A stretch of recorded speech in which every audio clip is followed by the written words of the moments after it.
My brother told our parents, "She's just a woman. Give the family business to me." And they did. They completely shut me out. I was heartbroken until the lawyer gave me a knowing smile and said, "Actually, your grandfather left something just for you." The moment my brother saw it, his smug smile vanished. I never thought my own family would betray me. But when money and power are at stake, family ties mean nothing. I grew up in a family where business was everything.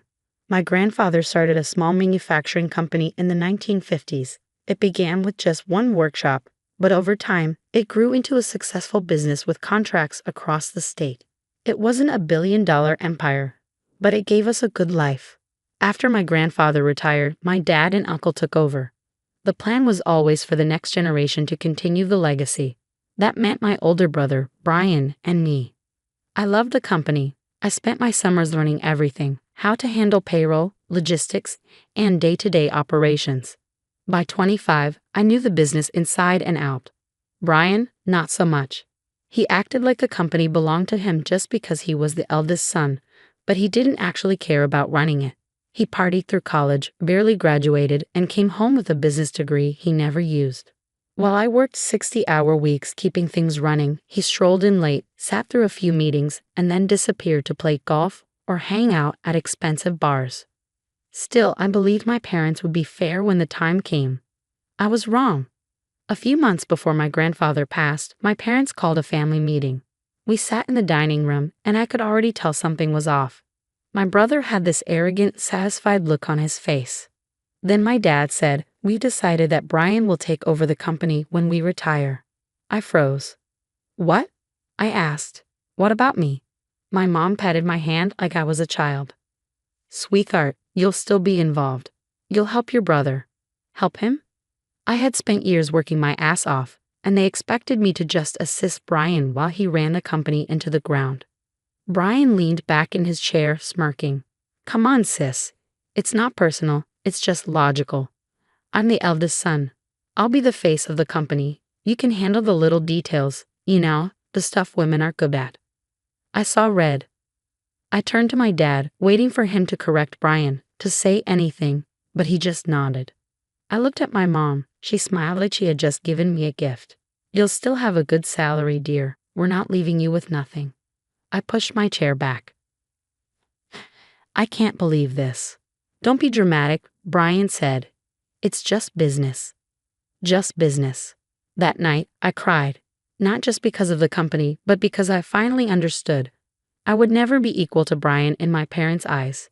No matter how hard I worked, no matter how much I sacrificed, I would always be just the daughter. So I made a decision.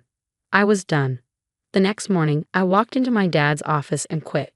"You're overreacting," he said, shaking his head. "No," I replied. "I'm finally seeing the truth."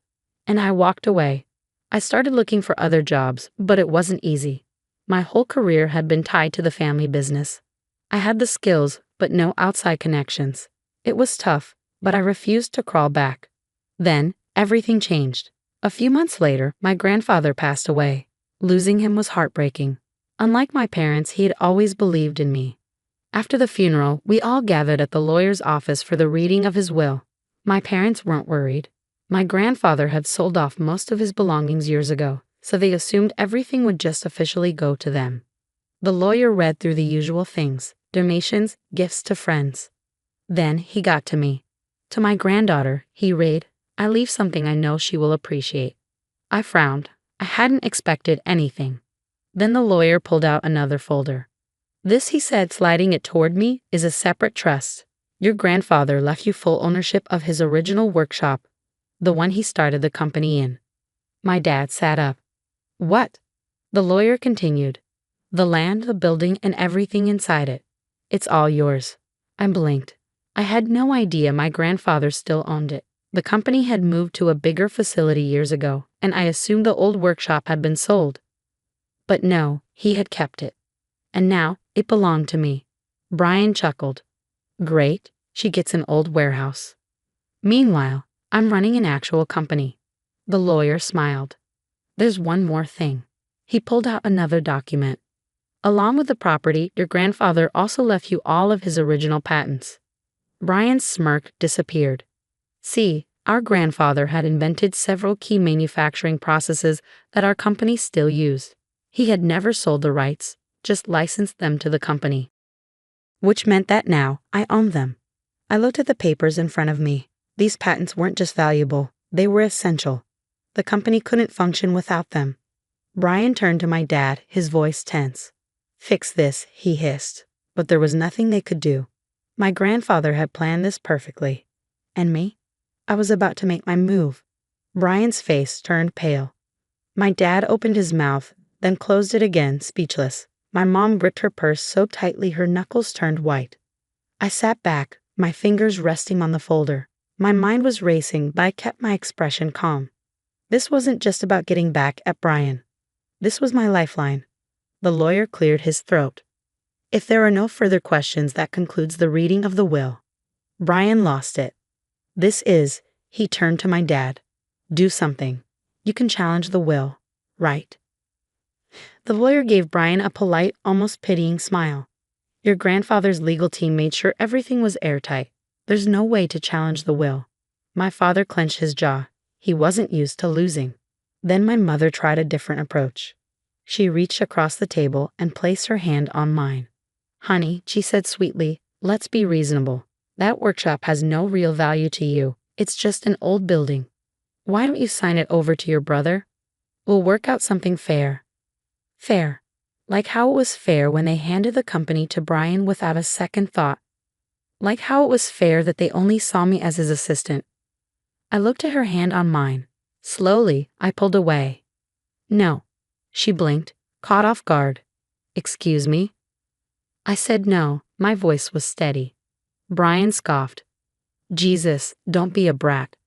You don't even know what to do with patents." I smiled. "Maybe, but you do." And that was the problem. I left that meeting with my head held high, but I knew the real battle was just beginning. I needed a plan. First, I met with a patent attorney to understand exactly what I had. And what I had was gold. The patents my grandfather left me covered critical processes that my family's company relied on every single day. Without them, production would shut down. The contract allowing my father's company to use them was set to expire in 6 months, and I wasn't renewing it. They must have realized this because 2 weeks later, my dad called. "Let's be practical," he said, his voice carefully neutral. "Why don't we buy you out? We'll make a generous offer." "How generous?" A pause. Then he named a number. It was laughable. A lowball offer. They thought I'd panic and take the first deal. "No thanks," I said and hung up. 2 days later, Brian showed up at my apartment. He was furious.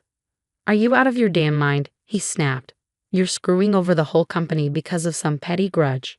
I crossed my arms. "You mean the company you stole from me?" His face turned red. "It wasn't yours." I tilted my head. "And yet you need my patents to keep it running." He clenched his fists. "Fine, name your price." I smiled. "No." Brian looked genuinely confused. "What do you mean no?" "I mean I'm not selling, I'm keeping them." His eyes widened. For the first time in his life, he realized he wasn't in control. And I was just getting started. Over the next few months, I watched from a distance as the company crumbled. My father tried to negotiate with other suppliers, but nobody could replicate the processes covered by my patents. Contracts fell through, clients backed out, investors got nervous. Then came the layoffs. Brian tried to hide the damage, but you can't hide mass layoffs. Employees started quitting. Suppliers pulled out. The company, our family's legacy, was dying. And I wasn't done yet. 3 months before the patents expired, I made my move. I reopened my grandfather's old workshop, took out a loan, hired the employees my father and Brian have fired or mistreated. And then I started my own company. But here's the best part, I licensed the patents to my own company, which meant that if my father's former clients wanted to keep using those patented manufacturing processes, they had to come to me, and they did. By the time the 6-month deadline hit, my father's company was on life support. Brian called me, his voice desperate. "Please, we'll pay whatever you want." I let the silence stretch. Then I said, "No," and I meant it. For a while, I thought that was the end. My company was growing, my grandfather's legacy was safe, Brian was finally facing the consequences of his arrogance. But I should have known. Brian wouldn't go down quietly. About a year after my company took off, I got a call from a client. "You might want to see this," he said, sending me a link. I opened it, and my stomach dropped. Brian had started a new company. And not just any company, he was selling a product that looked suspiciously like something from my grandfather's patented processes. A chill ran down my spine. Did he really think he could outsmart me? I hired a specialist to investigate, and sure enough, Brian had stolen proprietary data from my company. How? One of my employees, someone I had trusted, someone I had hired for my father's failing business, had been secretly working for Brian. I felt sick. This person had access to all of my company's secret designs and formulas, and they had been giving everything to Brian. Now he was using my stolen technology to compete with me. I was furious. Brian thought I wouldn't fight back. But if he wanted a war, he was getting one. I sued him immediately for stealing my ideas, for breaking patent laws, and for spying on my company. And I had proof. Emails. Stolen documents traced to his computer. Even the employee who betrayed me ended up confessing to save himself. Brian tried to delay things, but he had no real defense. He was caught. The judge didn't just rule against Brian, he destroyed him. All of his stolen products were banned from being sold. He was forced to pay me millions in damages. And worst of all, he was banned from working in my industry for 10 years. His company was finished before it even got off the ground. As for the employee who betrayed me, I made sure no one in the industry would ever hire him again. Brian lost everything. His mansion, gone. His fancy cars, taken away. His reputation, completely ruined. He had to file for bankruptcy. Last I heard, he was working a basic job at a failing company. And my parents? They begged me to forgive him. "He's your brother," my mother said, crying. "He made mistakes." I just looked at her and said, "No, he made choices." And I walked away. After everything they had done to me, I owed them nothing. And I never looked back. Some people never learn. A few years later, I heard one last thing about Brian. After failing in business, Brian tried making money through crypto and NFTs, but he scammed the wrong people. And let's just say, they weren't as forgiving as I was. I thought he would finally learn his lesson. After everything, losing the company, the lawsuit, going bankrupt, I expected him to stay down. But some people never learn. Years passed and my business was thriving. I expanded my grandfather's old workshop into a successful company, hiring real talent and creating innovations Brian could never dream of. We had top clients, a great reputation, and best of all, I never had to deal with my family again. Then, one day, I got a strange call. "Hey," my business associate said. "I just met with a guy named Brian. Says he used to run a big company and has game-changing ideas. He's looking for investors." My stomach dropped. "What kind of ideas?" I asked. A pause. "He wants to start a company in direct competition with yours." I shouldn't have been shocked. Brian was like a cockroach. No matter how many times he lost, he always found a way to crawl back. Worse, he was lying about his past, making himself look like a brilliant businessman who had been wronged by his evil sister. I could have ignored it, let him fail again. But this time, I wanted to end him completely. I made some calls, pulled some strings. And then, I became one of his investors. Not directly, of course. A business partner of mine, an older gentleman named Mr. Holloway, set up a meeting with Brian, pretending to be interested in his company. And Brian? He fell for it instantly. Brian arrived at the meeting acting like a king. He had a flashy business pitch, fake numbers, and a rehearsed sob story about how his jealous sister ruined his life. "All I need is the right backers," he said, "to take back what's mine." Mr. Holloway nodded along, pretending to be interested. Then he set the trap. "I like this idea," he said. "But before I invest, I need proof. Show me what you've got." Brian Pabriand.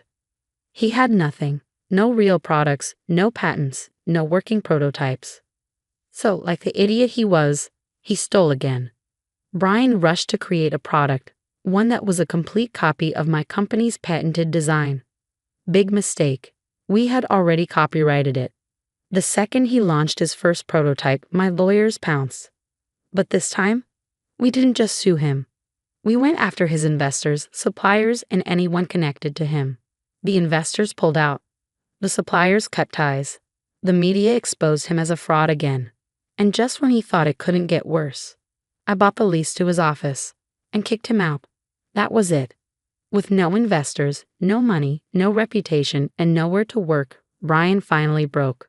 I got one last email from him, a pathetic, desperate message. Please, I have nothing left. I made mistakes. Just help me. I stared at the screen. Then I deleted the email. Brian never recovered. Last I heard, he was waiting tables at a cheap restaurant in a rundown part of town. And my parents? They tried to guilt me, saying I had destroyed my own brother. I just smiled and said, no.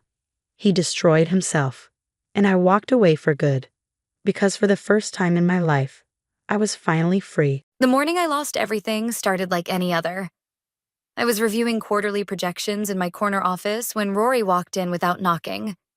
His face set in that practiced, neutral expression I'd come to recognize from difficult client meetings.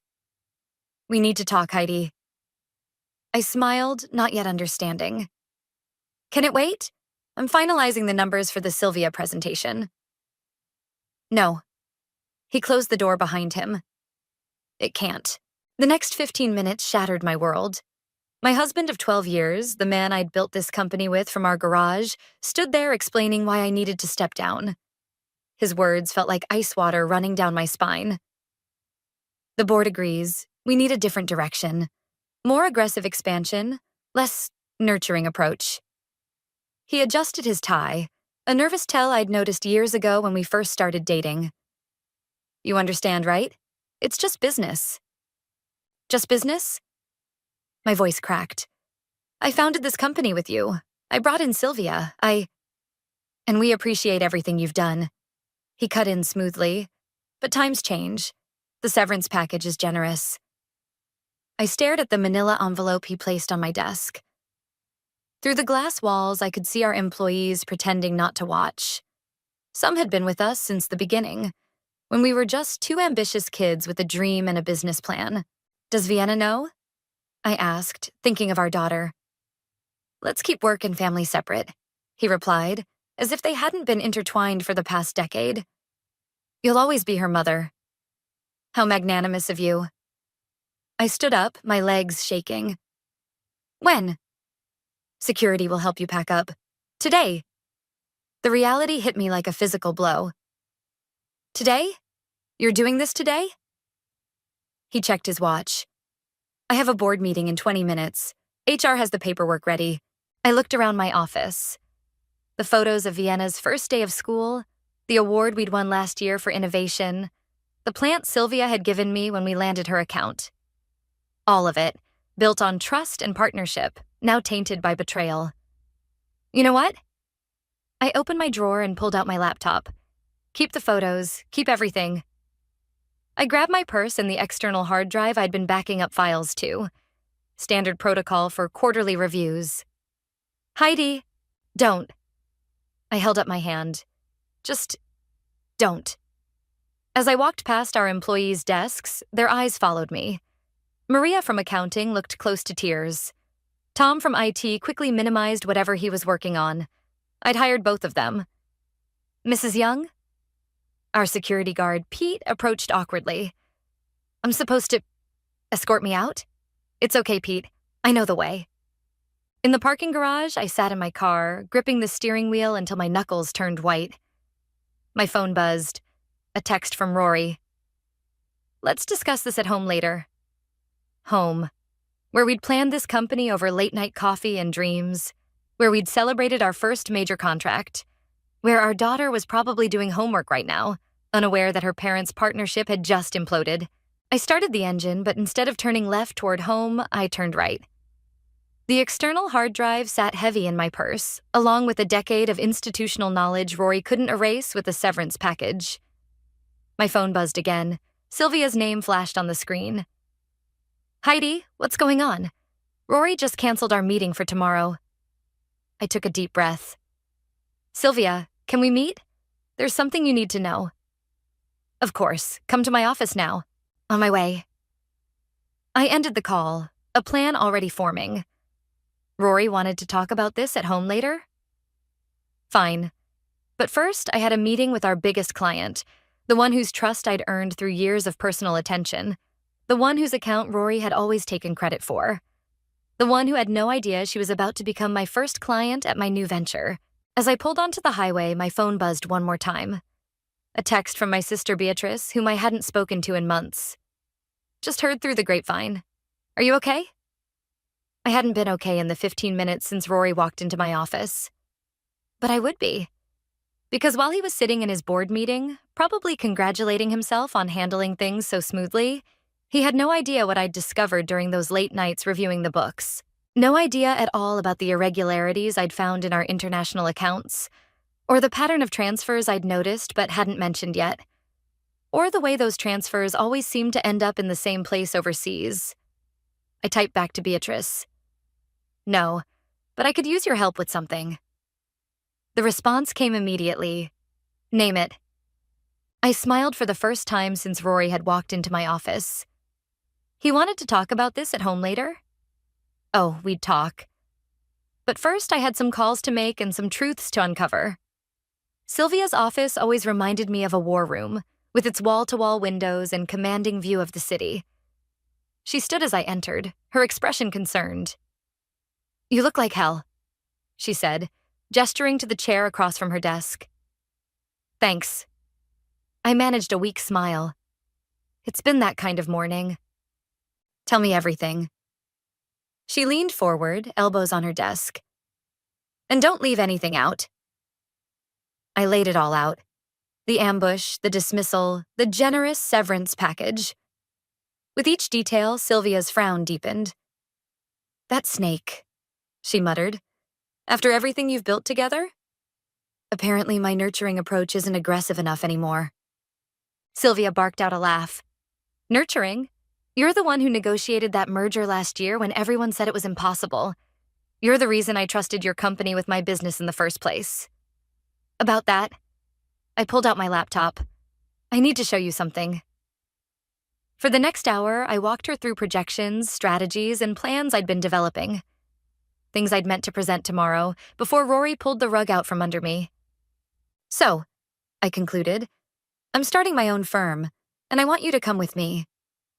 Sylvia stood and walked to her window, silent for a long moment. You know what this will do to him, don't you? Yes. She turned back to me, a slow smile spreading across her face. Good. When can you start? My phone buzzed. Another text from Rory. Where are you? We need to talk. I can start immediately, I told Sylvia. I already have office space lined up. A lie, but I'd make it true before the day was over. Then let's make it official. She pressed her intercom. Janet, get legal up here. We're transferring our contract. My phone buzzed again. Beatrice this time. Met with that contact I mentioned. You're going to want to see this. Excuse me, I said to Sylvia. I need to make a quick call. In the hallway, I dialed Beatrice. She answered on the first ring. Remember those transfers you mentioned? She said without preamble. I had my friend at the bank take a look. Heidi, there's a pattern. Monthly payments, same amount, going to an account in Switzerland. My hands started shaking. How long? 3 years, and that's not all. The account holder? It's registered to a woman named Anna. She's got 2 kids, Heidi, ages 2 and 4. The floor seemed to tilt beneath my feet. Send me everything. Back in Sylvia's office, lawyers were already gathering. I signed papers with steady hands, my mind racing with calculations. 3 years, 2 kids. All while Rory and I were trying for a second child, all while he told me the timing wasn't right. My phone lit up with a call from Vienna's school. Mrs. Young? Your husband tried to pick up Vienna early, but she's refusing to leave without hearing from you. Of course he had. He was trying to control the narrative, just like always. Put her on, please. Mom? Vienna's voice was small. Dad says you're sick and we need to go home, but you seemed fine this morning. Listen to me carefully, sweetheart. I'm not sick. I'm handling some important business. Stay at school, okay? I'll pick you up myself at normal time. Promise? Promise. I ended the call to find Sylvia watching me. Need help with anything else? She asked quietly. Actually, yes. Can you recommend a good divorce attorney? She smiled. I know just the person. By the time I left Sylvia's office, 3 things had happened. I'd secured my biggest client, found temporary office space in the building next door, and scheduled a meeting with one of the city's top divorce lawyers for tomorrow morning. My phone had 17 missed calls from Rory and 1 text from Beatrice. Got the address in Switzerland. When do we move? I typed back. Not yet. First we gather everything. Then we burn it all down. Walking into my temporary office, a sparse but serviceable space with a view of my old building, I allowed myself a moment to breathe. Through the window, I could see Rory's office. He was pacing, phone to his ear, probably trying to figure out where I'd gone. My own phone rang again. This time it was Richard, Rory's father. Heidi, what's happening? Rory's called me 3 times, talking about restructuring and necessary changes. Richard, I said carefully, I think you should come to town. There are some things you need to know about your son.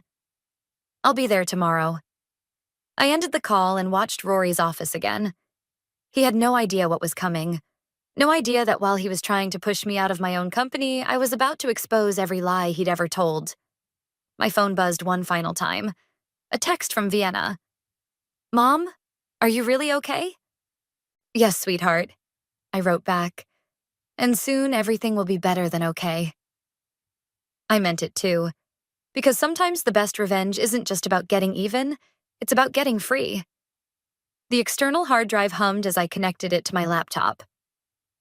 Beatrice sat beside me in my temporary office, her fingers flying over her own keyboard as she traced the money trail. Look at this, she said, turning her screen toward me. Every transfer coincides with a business trip to Europe. I pulled up my own calendar history. Munich conference, Geneva symposium, Zurich investment meeting. My throat tightened. I remember asking to go with him to the Munich one. He said it would be boring for me. Because his other family was there. Beatrice's voice was hard. Here's something else. Private school tuition payments for both kids, expensive ones. A knock at the door made us both jump. Richard stood there, looking older than I remembered. The security guard downstairs said I'd find you here. He stepped inside, taking in the sparse office. Want to tell me what's really going on? I gestured to a chair. You might want to sit down for this. For the next 30 minutes, we walked Richard through everything. The sudden dismissal, the discovered transfers, the Swiss account. His face grew grayer with each revelation. 2 children, he whispered. I have 2 grandchildren I've never met. My phone buzzed. Rory again. Vienna's asking questions. What have you told her? I ignored it. Instead, I opened another file on my laptop. There's more, Richard. Look at these company purchases. Beatrice leaned in. Private jet rentals, luxury hotel bookings, all under the guise of business expenses. But used for personal trips to his other family, I finished. Richard stood abruptly, pacing the small office. I gave him his first loan to start this company, convinced my friends to invest. He stopped facing me. What do you need from me? Just the truth, I said. When this all comes out? When what comes out? Rory's voice cut through the room like a blade. We all turned. He stood in the doorway, his carefully controlled expression slipping when he saw his father. Dad? What are you doing here? Funny, Richard replied. I was about to ask you the same thing about Switzerland. The color drained from Rory's face. His eyes darted to my laptop, the external drive, Beatrice's presence. I could almost see him calculating, formulating explanations. Whatever Heidi's told you, he started. Save it. I stood up. How are Anna and the kids? Did you enjoy Munich? He took a step forward. You're upset about the company. I get it. But dragging my father into this, making up stories, Stories? Beatrice turned her laptop around, displaying bank statements, travel records, school payments. These look pretty real to me. You had no right to access those. Rory's composure cracked. Actually, I said quietly, as co-owner of the company, I had every right. Just like I had the right to know my husband was financing another family with our profits. Richard moved between us. How long, Rory? How long have you been lying to everyone? Dad, please. How long? 5 years, he finally admitted. The relationship started 5 years ago. The kids came later. The timeline hit me like a physical blow. 5 years ago, I'd had a miscarriage. Rory had been working late a lot then, leaving me to process the loss alone. My phone buzzed again. Vienna's school. Mrs. Young, your daughter's quite upset. She overheard some teachers talking about her parents' company. I'll be right there, I said, gathering my things. Richard, would you like to meet your granddaughter? The one you actually know about? He nodded, still staring at his son. I'd like that very much. Heidi, wait. Rory stepped forward. We can talk about this. Figure something out. Like you figured out how to hide a second family? Or how to push me out of my own company? I walked to the door, then turned back. By the way, Sylvia signed with me this morning. Exclusive contract. His face contorted. You can't. I can. I did. And that's just the beginning. I looked at Beatrice. Send everything to the lawyer. All of it. She nodded, already typing. Dad. Rory tried again. But Richard was already following me out. In the elevator, he put a hand on my shoulder. I'm sorry, he said. I had no idea. Neither did I. I checked my phone. Another text from Beatrice. Found more accounts. This goes deeper than we thought. The elevator doors opened to the lobby. Through the glass doors, I could see Vienna's school car line forming. In a few minutes, I'd have to explain to my daughter why her world was changing. But first, I typed back to Beatrice. Keep digging. He's hidden things for years. Time to bring them all to light. Richard squeezed my shoulder again. What are you going to tell her? The truth, I said, because that's the one thing her father never could. Above us, I knew Rory was probably already calling his lawyers, his bankers, trying to contain the damage. But some things can't be contained once they start spilling out. And I was just getting started. Vienna sat between Richard and me at our favorite ice cream parlor, pushing her sundae around with a spoon. The after-school crowd buzzed around us, but our booth felt like an island of quiet tension. So Dad's been lying? She finally asked. About everything?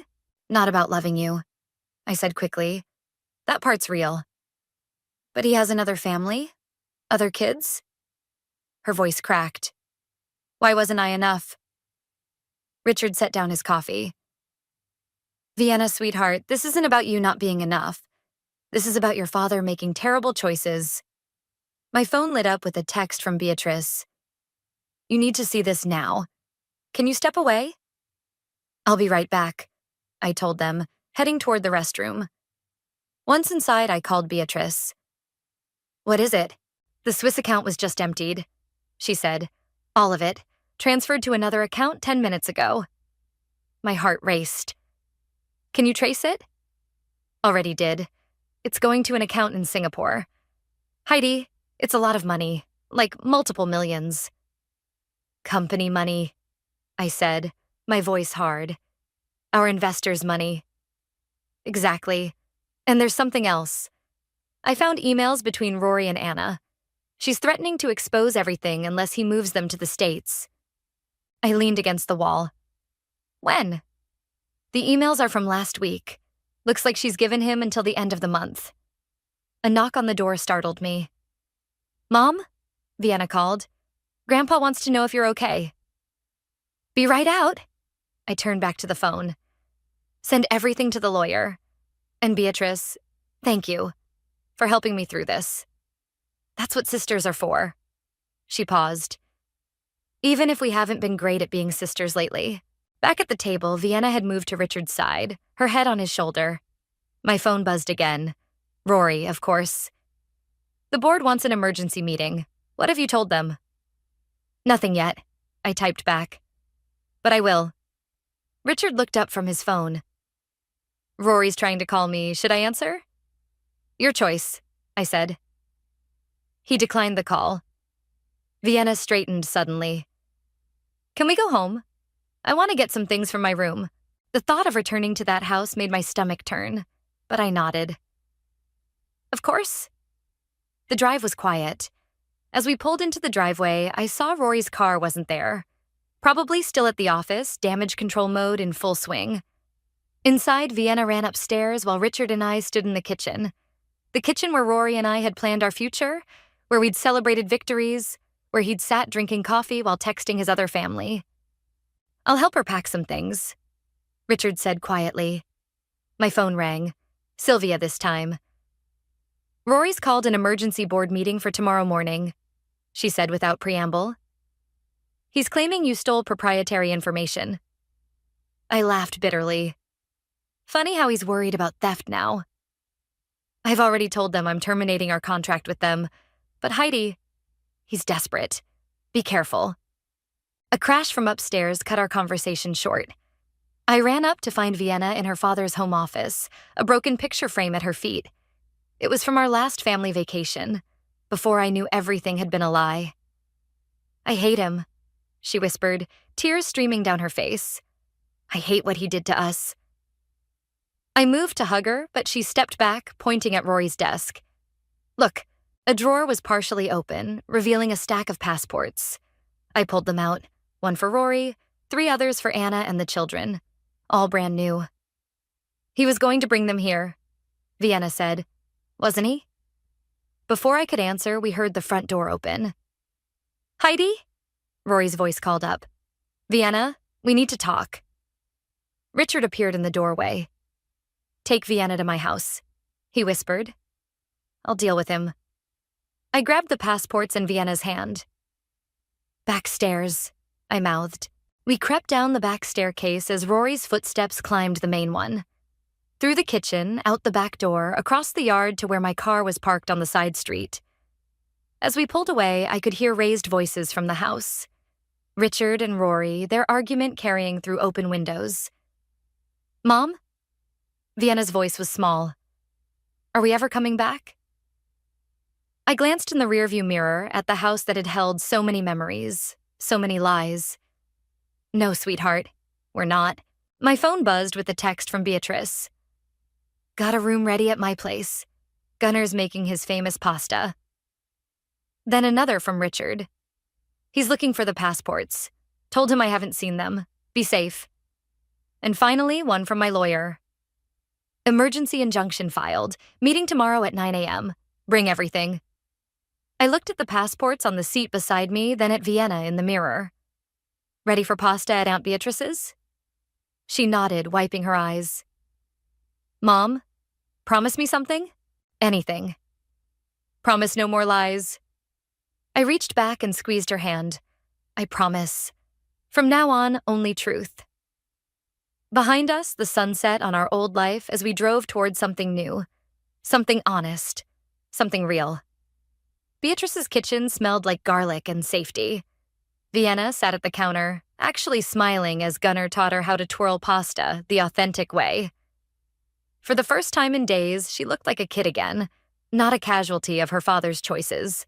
The board meeting starts in an hour, Beatrice said, sliding a coffee across the island to me. You ready? As I'll ever be. I opened my laptop, reviewing the documents one last time. Did you send everything to... The doorbell cut me off. Through the front window, I saw Richard standing there with a woman I didn't recognize. That's Margaret, Beatrice whispered. The board's financial auditor. I may have sent her some interesting documents last night. I opened the door. Margaret's expression was grim. Mrs. Young, she said. I've spent all night reviewing the files your sister sent. The board needs to see this immediately. That's the plan. Richard cleared his throat. Rory's already there. He's telling them you fabricated everything. Of course he is. I gathered my things. Vienna, stay with Uncle Gunnar and Aunt Beatrice, okay? She nodded, mouthful of pasta. Gunnar gave me a thumbs up. We've got plans to make tiramisu. She'll be fine. The drive to the office was tense. Margaret reviewed her findings while Richard sat silently in the back seat. My phone kept buzzing with texts from Rory. Don't do this. We can work something out. Think about Vienna. The last one made me laugh bitterly. Now he thinks about Vienna? The boardroom was full when we arrived. Rory stood at the head of the table, mid-presentation. He faltered when he saw Margaret. As I was saying, he continued, these accusations are completely false. Margaret stepped forward, dropping a thick folder on the table. Like these transfer records? Or these passport applications? Or perhaps these emails to Anna about moving her and the children to the States? The board members began flipping through the documents. Rory's face went from red to white. This is a private family matter, he tried. Not when you used company funds, I said, finally speaking. Not when you stole from investors to finance your second life. Alleged second life, his lawyer interjected. Richard stood. No, not alleged. He pulled out his phone, showing emails from Anna herself. I reached out to her this morning. She's quite willing to testify. Rory lunged for the phone. Dad, you had no right to steal from your company? Margaret asked. To deceive shareholders? To commit what amounts to massive fraud? The board chairman cleared his throat. Rory, step outside. Now. You can't. Now. As Rory left, I pulled out the passports. Found these in his office yesterday, brand new, issued last week. The chairman examined them, then looked at Margaret. Options? Criminal charges, she said promptly. Or, Rory called from the doorway. Or immediate resignation, full cooperation with our investigation, and repayment of all diverted funds. The room fell silent. Through the glass walls, I could see employees gathering, watching the drama unfold. My phone buzzed. Beatrice. Vienna wants you to know the tiramisu is perfect. Also, Anna just emailed again. She's willing to talk. I showed the message to Margaret, who nodded. One more thing, I said to the board. Sylvia's contract. She's coming with me along with any other clients who choose to do so. No competition clause was voided the moment Rory committed fraud. You can't prove, Rory started. Actually, Margaret interrupted. She can, and did. She turned to the board. Shall we vote? The next 15 minutes were a blur of legal terms and signatures. When it was done, Rory was out, I was reinstated, and the company's future hung in a precarious balance. In the hallway, Rory grabbed my arm. You've destroyed everything. I pulled away. No, you did that. I'm just cleaning up your mess. And Anna? He hissed. The kids? We'll get what they're legally entitled to, Margaret said, appearing beside me. No more, no less. My phone buzzed again. A photo from Gunnar of Vienna laughing, face covered in tiramisu. I'm going home to our daughter, I told Rory. The one you seem to have forgotten about. Don't try to contact her unless it's through my lawyer. Richard stepped between us. I'll drive you. As we left, I heard Rory calling after us, but his words were drowned out by the sound of my heels on marble, walking away from the ruins of his lies. In the car, Richard sighed heavily. I never thought. None of us did, I said. But now we know, and knowing is better than living a lie. My phone lit up one last time. Beatrice, Vienna wants to know if you're coming home for tiramisu? Home. Not the house full of lies, but my sister's kitchen, where truth and pasta and healing waited. Yes, I typed back.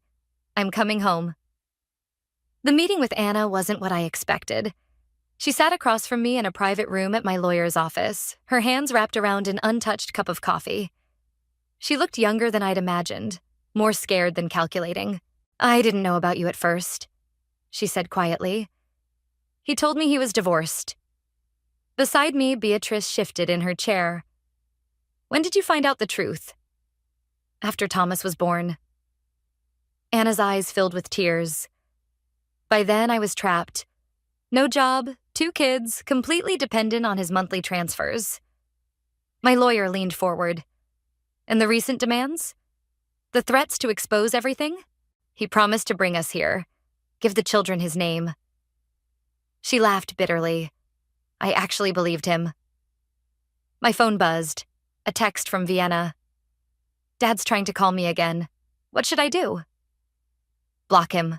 I typed back, like we discussed. Anna pulled out her own phone, showing us photos. 2 children with Rory's eyes smiled back at me. Thomas, 4, and Lily, 2. My almost stepchildren, products of my husband's elaborate deception. They ask about him, Anna said. Every time he visits, they ask when he's coming back. Just like Vienna, I murmured. The door opened and Richard walked in, stopping short when he saw the photos. They have my mother's smile, he said softly. Anna looked up, recognition dawning. You're his father. Unfortunately. He sat down heavily. Those are my grandchildren. My lawyer cleared her throat. We need to discuss the settlement terms. For the next hour, we hammered out details. Anna would receive support for the children, but had to sign an NDA about the company's involvement. The kids would get trust funds, managed by an independent trustee. Everything neat, legal, contained. What about Rory? Anna asked. He's still trying to contact me. He's been served with a restraining order, my lawyer said, both for you and for Heidi and Vienna. My phone lit up again. Sylvia. 3 more clients just signed with us. Rory's trying to fight it, but the fraud allegations are scaring everyone away. Good, I typed back. Anna stood to leave, then hesitated. I'm sorry, she said. I know it doesn't help, but I am. It wasn't your fault, I replied. You were just trying to protect your children, like I'm protecting mine. After she left, Richard stared at the photos she'd left behind. I want to meet them, he said. My other grandchildren. We can arrange that, my lawyer assured him. Legally, carefully. Beatrice's phone chimed. Gunnar says Rory's at our house. He's demanding to see Vienna. I was already moving. Call the police. The drive to Beatrice's felt endless. When we arrived, 2 police cars were already there. Rory stood on the front lawn, shouting at the house while Gunnar blocked the door. She's my daughter, he yelled. You can't keep her from me. Actually, I said, getting out of the car, the restraining order says we can.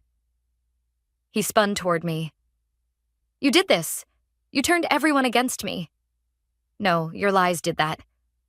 I walked past him to the door. Vienna, you okay? She appeared in the doorway, safely behind Gunnar. I'm fine. Dad's just making a scene. Again.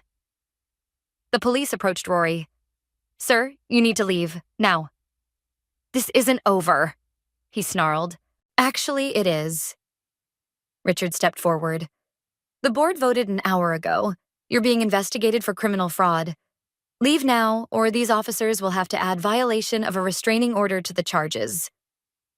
Rory's face crumpled. For a moment, I saw the man I'd married, vulnerable, uncertain. Then his mask slipped back into place. You'll regret this, he said, but he let the police escort him to his car. Inside, Vienna sat at the kitchen counter, picking at the remains of a sandwich. You okay, sweetheart? I asked. Yeah. She looked up. Is it true? About the fraud charges? I sat beside her. Yes. Your father, he made some very bad choices. Like stealing money to pay for his other kids? Sometimes I forgot how perceptive she was. Yes, like that. Good. She straightened her shoulders. He should pay for what he did. Beatrice brought over hot chocolate for everyone. The police will make sure he stays away. My phone buzzed one last time. Margaret. Board wants to meet tomorrow. They're preparing to go public with everything. I showed the message to Richard, who nodded grimly. It's time, he said. No more hiding. Vienna sipped her hot chocolate. Can we stay here tonight? I don't want to go back to the house. Of course, Beatrice said. You can stay as long as you need. Through the window, I watched Rory's car disappear down the street. Tomorrow, his carefully constructed world would completely unravel. The board would announce their findings, the fraud investigation would go public, and both his families would move forward without him. Mom? Vienna's voice pulled me back. What happens now? I hugged her close. Now we tell the truth. All of it. And then we start over. Together? She asked. Together, I promised, looking around at our makeshift family. Beatrice, Gunnar, Richard, all united by Rory's betrayal, but standing stronger for it.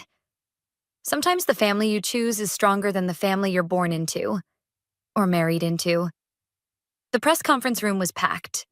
I stood at the podium, cameras flashing as Margaret finished reading the board's official statement. Investigation has revealed systematic fraud and misappropriation of company funds over a period of 5 years. In the front row, Sylvia gave me an encouraging nod. Behind her, Richard sat with Vienna, who insisted on being here. I want to see it end, she'd said that morning. My phone buzzed silently. Beatrice. Just saw Rory's lawyer entering the building. Heads up. Right on cue, the door at the back of the room opened. Rory strode in, his lawyer trailing behind him.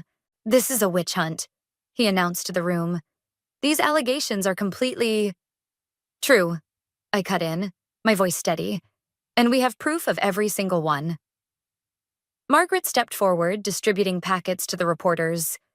Bank records, travel documents, email correspondence, all verified by independent auditors. A reporter stood up. Mr. Young, how do you respond to allegations that you used company funds to support a second family in Switzerland? Rory's face reddened. This is a private matter.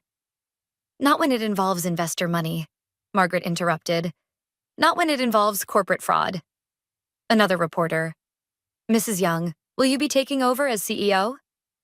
No, I said firmly. I'm starting my own company. Several major clients, including Sylvia Holdings, have already signed with us. This is corporate sabotage, Rory shouted.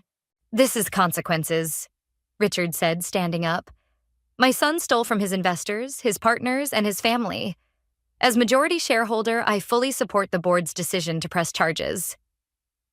The room erupted in questions. Through the chaos, I saw Vienna slip out into the hallway. I followed her. You okay? I asked, finding her by the water cooler. Everyone will know now, she said quietly. At school, online, everyone will know about what he did. Yes, I admitted. But they'll also know about what we did, how we stood up to him, how we chose truth over lies. The door burst open. Rory stormed out, his lawyer calling after him. Is this what you wanted? He snarled at me. To destroy everything? Don't, Vienna said, stepping between us. Just don't, Dad. You did this, not Mom. He deflated slightly. Vienna, sweetie. No. I saw the pictures of your other kids. I read the emails. You didn't just lie to Mom. You lied to all of us. Beatrice appeared, positioning herself next to Vienna. The police are here. Something about violating the restraining order? 2 officers approached. Mr. Young, you need to come with us. You can't be serious. You were served with a restraining order, one officer said. You're not supposed to be within 500 feet of your wife or daughter. As they led him away, he called back. Vienna, please. Goodbye, Dad, she said softly. Inside the press room, Margaret was wrapping up. Criminal charges will be filed this afternoon. The company will cooperate fully with authorities. My phone lit up with messages. Sylvia, you're trending on Twitter, in a good way. Richard. Anna called. The kids are safe. Gunnar. Dinner's ready whenever you all are done changing the world. A reporter approached us in the hallway. Vienna, would you like to comment? Before I could intervene, she straightened her shoulders. My dad made bad choices, but my mom taught me that the truth matters more than keeping secrets. That's all I want to say. The reporter smiled. Wise words. Back in the press room, Margaret was fielding final questions. I caught snippets about stock prices, investor confidence, criminal proceedings. But none of it seemed to matter as much as Vienna's hand in mine, steady and sure. Beatrice gathered our things. Ready to go? Almost. I stepped back to the podium one last time. I want to say something to anyone watching who's living with lies, who's afraid to speak up, who's protecting someone else's secrets at the cost of their own truth. The room fell silent. You're stronger than the lies. The truth hurts, yes. It breaks things. But what it builds in return, trust, integrity, real relationships, that's worth everything. Vienna squeezed my hand. Outside, reporters called questions, cameras flashed, but we walked straight to the car where Richard waited. That's going to make headlines, Beatrice said, showing me her phone. The story was already breaking across social media. Good, I replied. Let people see what happens when you choose truth over comfortable lies. My phone buzzed one final time. A message from Anna. The kids are asking about their father. I told them the truth, age appropriately. Thank you for making that possible. I showed the message to Vienna. She thought for a moment, then said, maybe someday I'd like to meet them. My half-siblings. Not now, but someday. Whenever you're ready, I promised. As we drove away from the press conference, from Rory's lies, from our old life, I caught glimpses of our story on every news screen we passed. But the real story wasn't in the headlines or sound bites. It was in Vienna's resilience, in Beatrice's loyalty, in Richard's courage to face his son's crimes. It was in the truth we'd chosen, painful as it was, over the comfort of lies. And it wasn't over yet. The morning sun streamed through the windows of my new office as Sylvia walked in, carrying 2 coffee cups and a newspaper. Have you seen this? She dropped the paper on my desk. The headline read, Former CEO pleads guilty to fraud charges. I heard, I said, taking the coffee. Richard called earlier. How's he handling it? Better than expected. He's actually in Switzerland right now, meeting his other grandchildren for the first time. My phone lit up with a photo. Richard sitting in a park with Thomas and Lily, all 3 of them laughing at something off camera. I showed it to Sylvia. Life's funny sometimes, she said. Speaking of which, your 9 o'clock is here. I looked up to see Anna standing in the doorway, looking more confident than she had at the lawyer's office. Thank you for meeting with me, she said as Sylvia excused herself. Of course. How are the kids? Good. They love having Richard visit. She sat down, pulling out a folder. I've been thinking about your offer. Last week, I'd proposed hiring her for our European operations. Her business degree and multilingual skills had been wasted playing the secret wife. The position is yours if you want it, I said. No strings attached. Why? She met my eyes. After everything. Because you were as much his victim as I was. And because you're qualified. She opened the folder, revealing a signed contract. Then I accept. My phone buzzed. Vienna. Dad's lawyer called. He wants to meet. Do you want to? I typed back. Yes, but only if you're there. I showed Anna the messages. Speaking of complicated family dynamics, how is she handling everything? Better than any of us expected. She's actually talking about visiting you and the kids this summer, if that's okay. Anna smiled. Thomas keeps asking about his big sister. The door opened and Beatrice walked in, carrying a stack of files. Quarterly projections are ready and, oh, hello, Anna. Anna just accepted the position, I said. Perfect timing. We need someone to handle the Munich office. My phone buzzed again.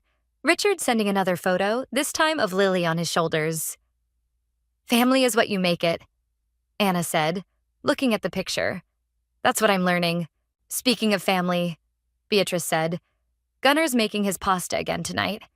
Anna, you should come. Bring the kids. Really?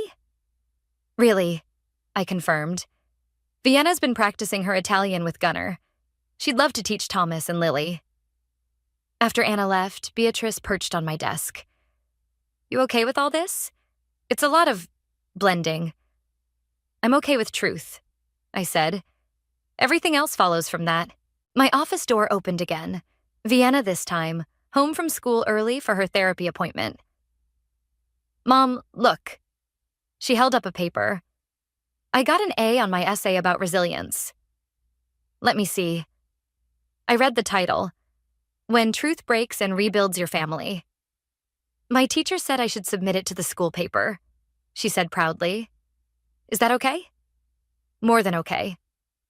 Beatrice's phone chimed. Rory's sentencing is scheduled for next week. Vienna sat down. Are we going? Only if you want to, I said. I do. Not for him. For us. To see it finished.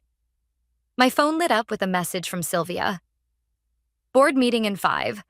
Ready to show them what a woman's nurturing approach can really do? I smiled, gathering my files. Our new company had already outperformed my old one's quarterly projections. Mom, Vienna asked, can we stop for ice cream after my appointment? Like we used to? Of course. I hugged her. Same place? Same place, but different toppings. I think it's time to try something new. Beatrice laughed. Out of the mouths of babes. As we walked to the conference room, I passed the wall where our company's mission statement hung. Success through integrity. Growth through truth. My phone buzzed one last time. A message from Richard. Lily has your smile when she laughs. Some things run deeper than lies. I looked around at my new office, my new company, my blended and broken and beautiful family. At Vienna, strong and wise beyond her years. At Beatrice, the sister who became my partner. At the photos on my desk. Not just the old ones of Vienna, but new ones too. Thomas and Lily with Richard. Anna and the kids in the park. All of us at Gunner's last pasta night. Ready? Beatrice asked, holding the conference room door. I thought about Rory, about lies and truth, about breaking and rebuilding, about how sometimes you have to lose everything to find something better. Ready, I said. Because that's the thing about truth. It doesn't just break things. It builds them too. Stronger, better, more real than before. And we were living proof of that. Vienna tugged my hand. Mom, you're doing that thinking thing again. I smiled, just appreciating our new normal. Me too, she said. Even the complicated parts, especially the complicated parts, I thought. Because that's where the truth lives. In the messy, beautiful, unexpected ways we build family from the ashes of lies. And I wouldn't have it any other way. The first thing I noticed when I pulled into our driveway was the sold sign stabbed into our front lawn like a knife through my heart. My hands trembled on the steering wheel as I stared at the empty space where my father's truck should have been. Instead, there sat a gleaming red Porsche 911 that I'd never seen before. My name is Valentina, and after spending 3 months teaching art to underprivileged kids in Guatemala, I'd expected a warm welcome home. Not this. I fumbled for my phone and called my mother. She picked up on the first ring. Val, honey, you're back. Mom, why is there a sold sign in front of our house? The silence on the other end made my stomach turn. We were going to tell you? She started, her voice small. Why don't you come inside? We can explain everything. I grabbed my backpack from the passenger seat and marched up the familiar path to our front door. The garden I'd planted last spring was overgrown with weeds. Mom opened the door before I could use my key. Surprise. Rowan's voice boomed from behind her. My younger brother bounded forward, practically vibrating with excitement. Check out my new ride. Isn't she beautiful? I looked from my mother's nervous face to Rowan's beaming one. You sold our house for a car? It's not just any car, Rowan protested. It's a Porsche 911 GT3. Do you know how rare these are? Where's Dad? I demanded, pushing past them into the house. At the shop, Mom said, wringing her hands. He's been working late these days. I walked through our home, my childhood home, taking in the half-packed boxes scattered everywhere. Family photos were missing from the walls, leaving behind pale rectangles on the faded wallpaper. "When do we have to move out?" My voice cracked. 2 weeks, Mom whispered. 2 weeks? I spun around. "And where exactly are we moving to?" Rowan shrugged. "Mom and Dad are getting an apartment. I'm staying with Kyle until I figure something out." "You're kidding me." I sank onto the couch, our old leather couch where Dad used to read me stories. "Please tell me this is some sick joke." "Val, honey." Mom sat beside me, reaching for my hand. I pulled away. "We know it's a shock, but—" My phone buzzed. A text from Gia. "Heard you're back. Come over?" "I can't do this right now." I stood up, grabbing my backpack. "I need some air." "But you just got here," Mom called after me. "We haven't even heard about your trip." "Maybe you should have thought about that before selling the house I grew up in without telling me." I slammed the door behind me, nearly running into Rowan's precious Porsche. 20 minutes later, I was sitting in Gia's kitchen, clutching a mug of tea while she listened to me rant. "They didn't even call you?"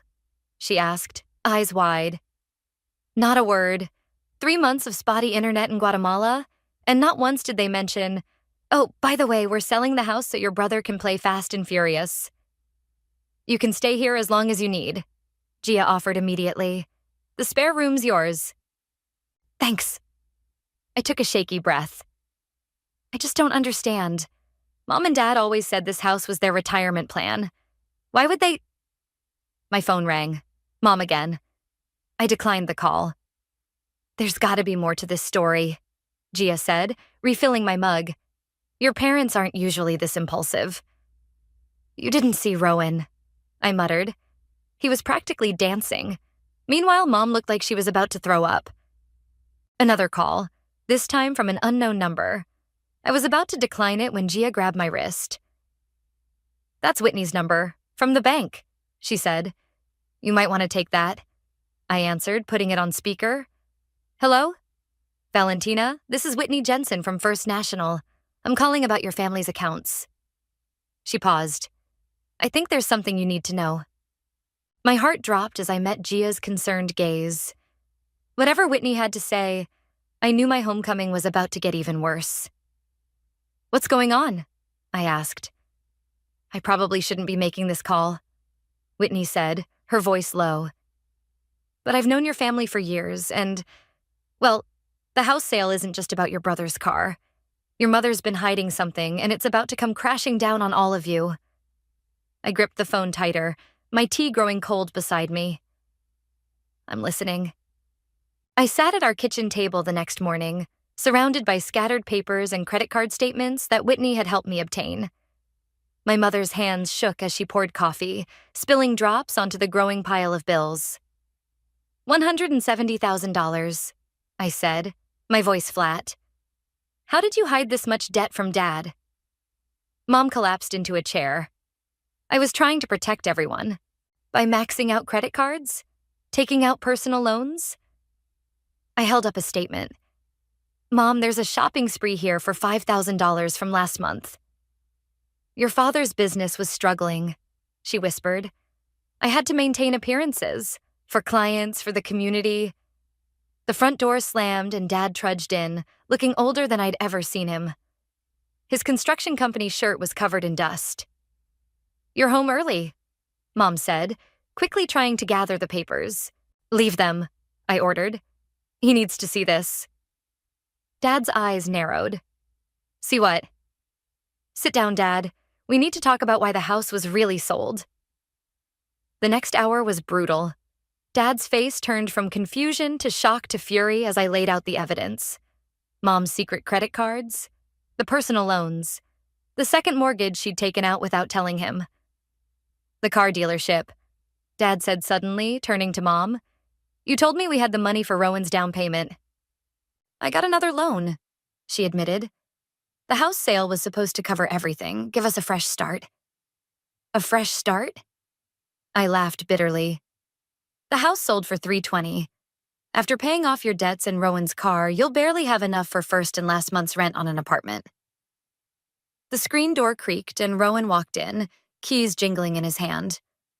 Why is everyone looking so serious? Perfect timing, I said. How much did that car cost? He grinned. $120, but I got a great deal. Sit down, Dad growled. Your mother and I need to explain something. As the truth came out, Rowan's face crumpled. But you said we could afford it. You said... We lied, Mom whispered. I lied. To everyone. The doorbell rang. Through the window, I saw Whitney from the bank standing on our porch, holding a thick envelope. Come in, I called out. Whitney entered, her professional demeanor cracking slightly at the tension in the room. I hate to make this worse, but there's something else you need to know. She placed the envelope on the table. The bank is initiating foreclosure proceedings on your business property, Stanley. Dad's face went white. What?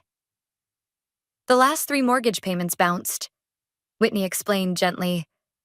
With the credit issues we've uncovered, I'm sorry, but the bank has to protect its interests.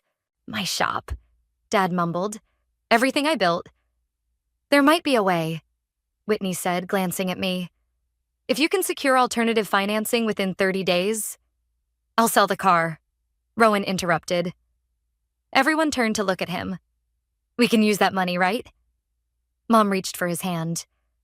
Honey, the car loan is underwater. We'd lose money selling it now. This is insane. I stood up, pacing. I leave for 3 months and everything falls apart? What happened to the responsible parents who taught me to balance my checkbook? Who made me save half my allowance? We got lost, Dad said quietly. Somewhere between keeping up appearances and not wanting to disappoint anyone. Well, congratulations. You've disappointed everyone. I turned to Whitney. What exactly would it take to stop the foreclosure? She named a figure that made my stomach clench. It was almost exactly what I had in my secret account. Money from art sales I'd been squirreling away for years. I might be able to help, I said slowly. But things are going to change around here. Starting with complete transparency. No more secrets, no more lies. You'd do that? Mom asked, tears in her eyes. After how we've treated you, I'm not doing it for you, I said firmly. I'm doing it because I refuse to watch this family implode. But there will be conditions, strict ones.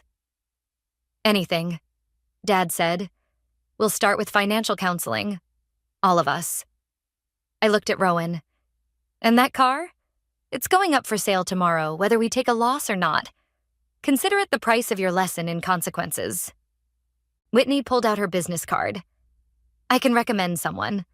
A financial advisor who specializes in family debt restructuring. As everyone nodded their agreement, my phone buzzed. A notification from my art dealer. Another piece had sold, for more than I'd ever gotten before. I looked around at my broken family, Mom's shame, Dad's defeat, Rowan's guilt, and felt a strange mix of anger and determination. They'd never taken my art seriously, had they? Never believed I could make real money from it. Well, they were about to learn just how wrong they'd been. And maybe, just maybe, that would be the sweetest revenge of all. The financial advisor's office felt too small for the 5 of us. Mom kept fidgeting with her purse strap while Dad stared at the floor. Rowan slouched in his chair, trying to look anywhere but at the spreadsheet displayed on the advisor's screen. Let me get this straight, Sarah, the advisor said. You want to use your savings to stop the foreclosure and help restructure your family's debt? Yes, I replied, sliding my bank statements across her desk. But I have conditions. Sarah raised an eyebrow as she reviewed my finances. This is impressive. Your art sales have been consistently growing. I caught Mom's startled expression from the corner of my eye. You've been selling your paintings? She asked. For these amounts? Surprised? I kept my voice neutral. Turns out those art classes you called a waste of time weren't so useless after all. Sarah cleared her throat. Let's discuss your conditions, Valentina. I pulled out a document I'd prepared. First, I want my name on the house deed when we buy it back. Second, everyone in this room gets access to a budgeting app where all expenses must be logged. Third, weekly family meetings to review finances. That's ridiculous, Rowan protested. I'm an adult. An adult who lived at home rent-free while buying a luxury car, I shot back. You want my help? These are my terms. Dad leaned forward. What else? Mom and Dad need separate bank accounts. No more secret credit cards. And Rowan? I turned to my brother. You'll pay rent. To me. The room fell silent. Sarah nodded approvingly as she reviewed my terms. These are actually very reasonable conditions, she said. I've seen families torn apart by less than this. You're lucky Valentina's willing to help. Lucky? I laughed. They're lucky I didn't let everything crash and burn, which I seriously considered. Val. Mom reached for my hand. I pulled away. Don't. This isn't forgiveness. This is me preventing a disaster and making sure it never happens again. My phone buzzed. Another notification from my art dealer. I checked it and nearly dropped my phone. Everything okay? Sarah asked. My latest piece just sold. For $15,000. Rowan whistled. 15 grand for one painting? It's a triptych, I said automatically, then caught myself. Not that you'd know what that means since you never came to any of my shows. When can we start the restructuring process? Dad interrupted, his voice heavy with shame. Sarah pulled out more papers. We can begin today. But first, everyone needs to sign these agreements accepting Valentina's conditions. One by one, they signed. Mom's hand trembled so badly she had to start over. When Rowan's turn came, he hesitated. The car really has to go? The car that's worth less than you owe? Yes. I stood up and walked to the window. In fact, we're going to the dealership right after this. I already made an appointment. You what? Did you think I was joking about taking control? I turned back to face them. This isn't a negotiation. It's a rescue mission with rules. 2 hours later, we stood in the dealership as Rowan handed over his keys.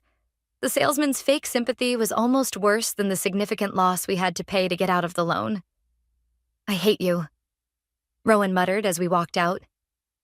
Hate me all you want, I replied. But remember this feeling the next time you want to make a stupid financial decision. Back at home, I was packing more boxes when Jonah, my colleague from school, stopped by. He'd been the first person to buy one of my paintings years ago. I heard about your big sale, he said, helping me wrap photo frames. The gallery owner called me. She wants to know if you'd consider a solo show. I nearly dropped the frame I was holding. What? Apparently, your last few pieces caught the attention of some serious collectors. They want to see more. Mom appeared in the doorway carrying a box labeled Kitchen. A solo show? Val, that's wonderful. Is it? I asked coldly. I thought art was just a hobby. Something to do between real jobs. Mom set down the box. I was wrong. We were all wrong. I see that now. Too little, too late. Maybe, Jonah said gently. This is your chance to show them exactly what you're capable of. I looked around the half-packed house at the spaces where my paintings used to hang. Mom had sold them at a garage sale years ago, calling them clutter. Now my art was worth more than they could imagine. You know what? I said, a plan forming in my mind. You're right. Tell the gallery owner I'm in. And Mom? I turned to her, my voice firm. You and Dad are going to help set it up, every last detail. Consider it part of your education. The look on her face was worth every penny I was about to spend saving this family from themselves.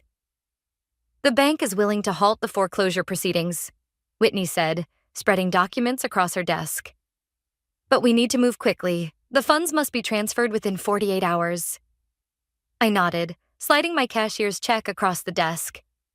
Here's the down payment. The rest will be wired this afternoon. Whitney studied me with a mix of admiration and concern. Are you absolutely sure about this, Valentina? It's a lot of money. I'm sure about one thing. I'm not losing our home. I picked up the pen. Where do I sign? As I scrawled my signature across multiple pages, My phone kept buzzing. Mom had sent 15 texts since breakfast, all about the upcoming gallery show. "Your mother seems excited," Whitney observed, noticing my phone's constant movement. "She's trying to make up for lost time. Yesterday, she actually asked me to explain the difference between oils and acrylics." I couldn't keep the bitterness from my voice. Funny how interest follows money. The door to Whitney's office burst open. Jonah rushed in, out of breath. "Sorry to interrupt, but Val, you need to see this." He thrust his phone at me. On the screen was a local news article. "Luxury car theft ring busted. Multiple vehicles recovered." My heart stopped as I read further. There, in the list of recovered vehicles, was a red Porsche 911 GT3, the exact model Rowan had bought. "The car dealer who sold to Rowan," Jonah explained. "He was part of the ring. They were selling stolen cars with clean titles."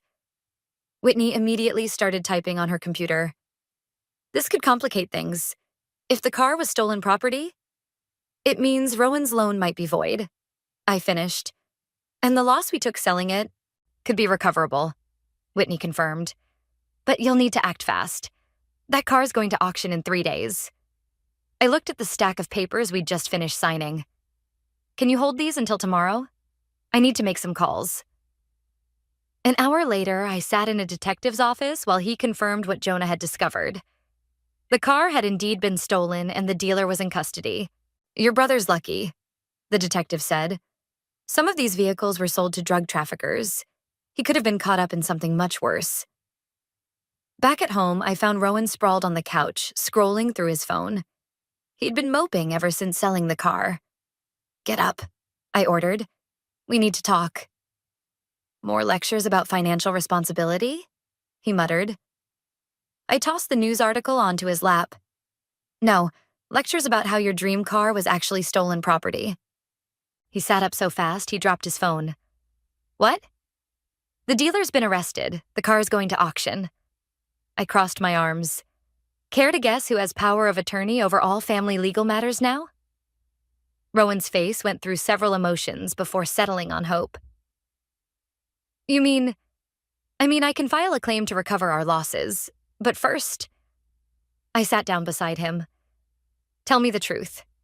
Did you know? About the car being stolen?" "No, I swear." He ran his hands through his hair.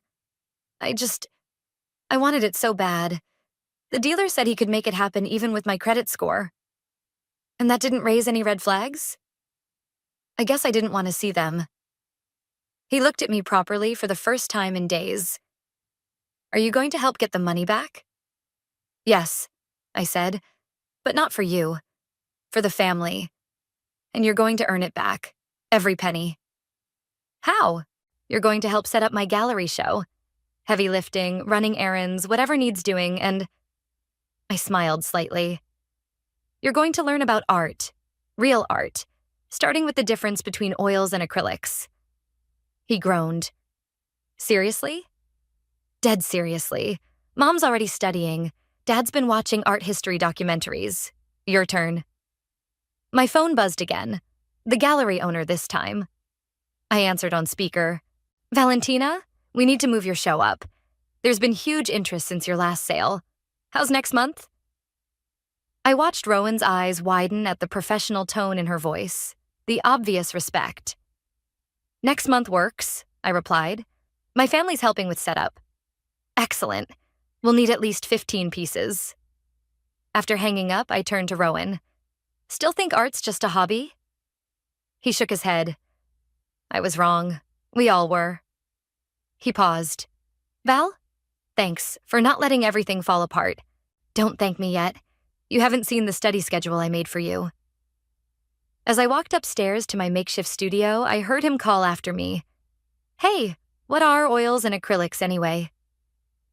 I smiled despite myself. Maybe, just maybe, this revenge was teaching them more than I'd planned. And somewhere between their humbling and my rising success, I was finding a satisfaction deeper than anger. But we weren't done yet.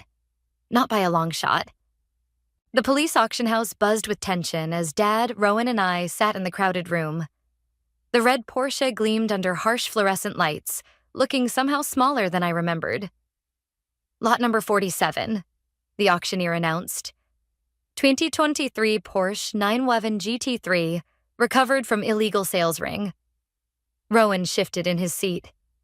I can't believe I didn't notice anything wrong with the paperwork. Because you didn't bother to read it, I muttered, clutching our lawyer's briefcase. Lucky for you, I read everything now. The bidding started. We watched as the price climbed steadily upward, already exceeding what Rowan had paid. Dad's hands were clenched tight in his lap. Going once at $145,000. I glanced at our lawyer, who nodded. We had the documentation ready.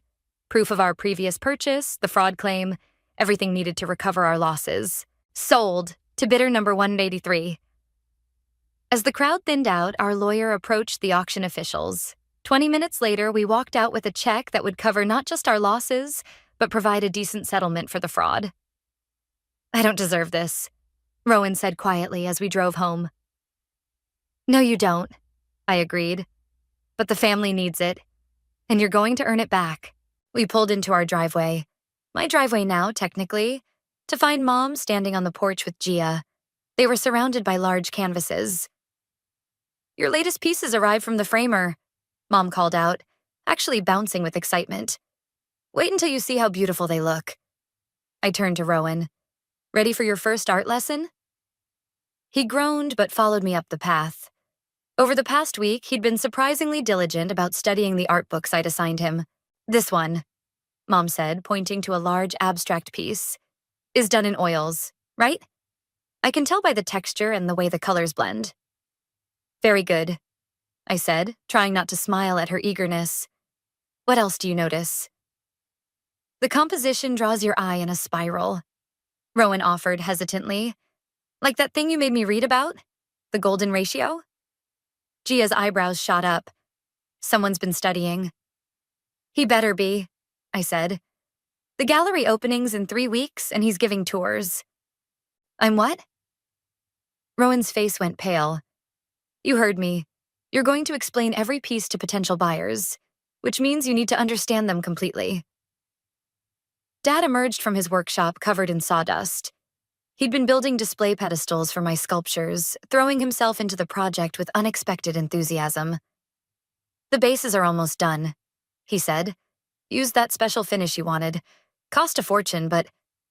He shrugged. Quality matters in art, right? I blinked hard, fighting unexpected tears.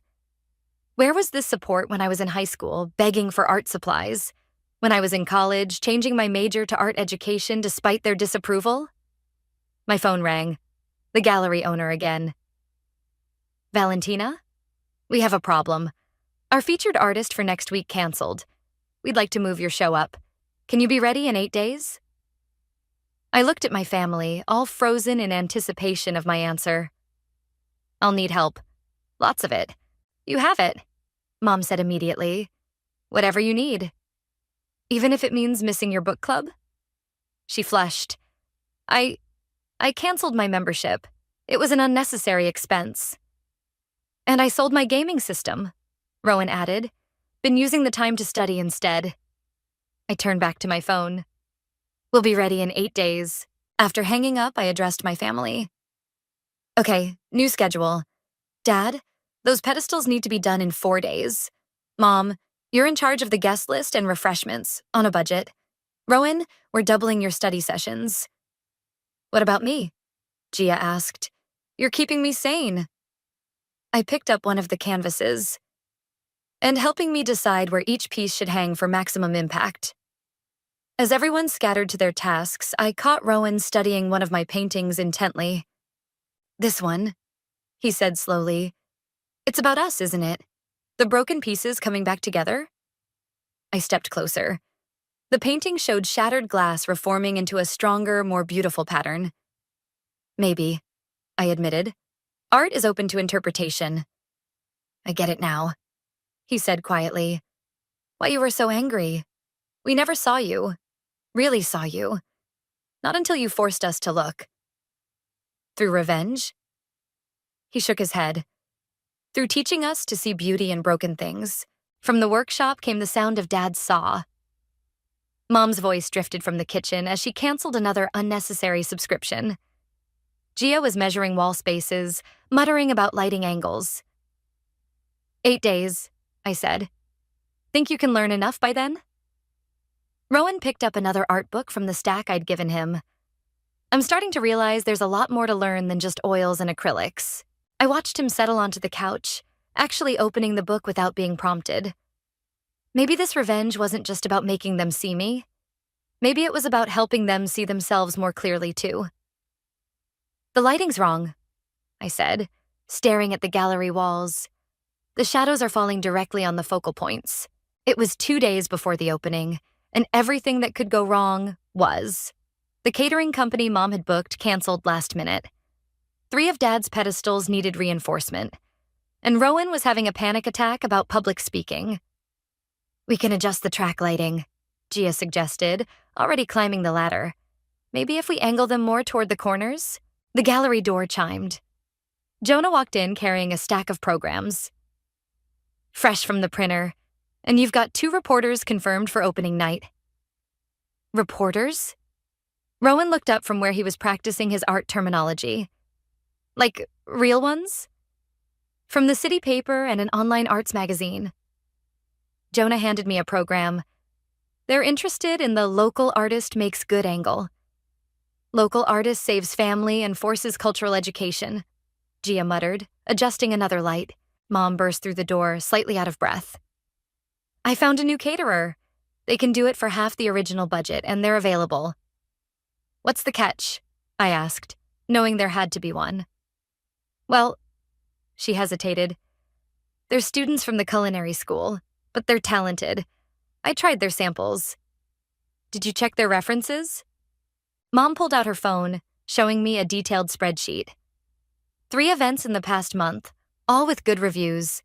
I also calculated cost per head, factored in a 20% contingency for extras, and built in a cancellation clause. I stared at her. This was the same woman who'd hidden credit card bills in potted plants. The financial counseling is really helping, she said quietly. I'm learning to research everything, plan ahead, consider consequences. Mom's been teaching me too, Rowan added. Did you know there's an app that calculates compound interest? The numbers are terrifying. Dad appeared from the back room, wiping varnish from his hands. Pedestals are fixed, double reinforced the bases, added stabilizers. They're not going anywhere. Unlike our savings, Mom said, then quickly added, that was a joke, a bad one. Sorry.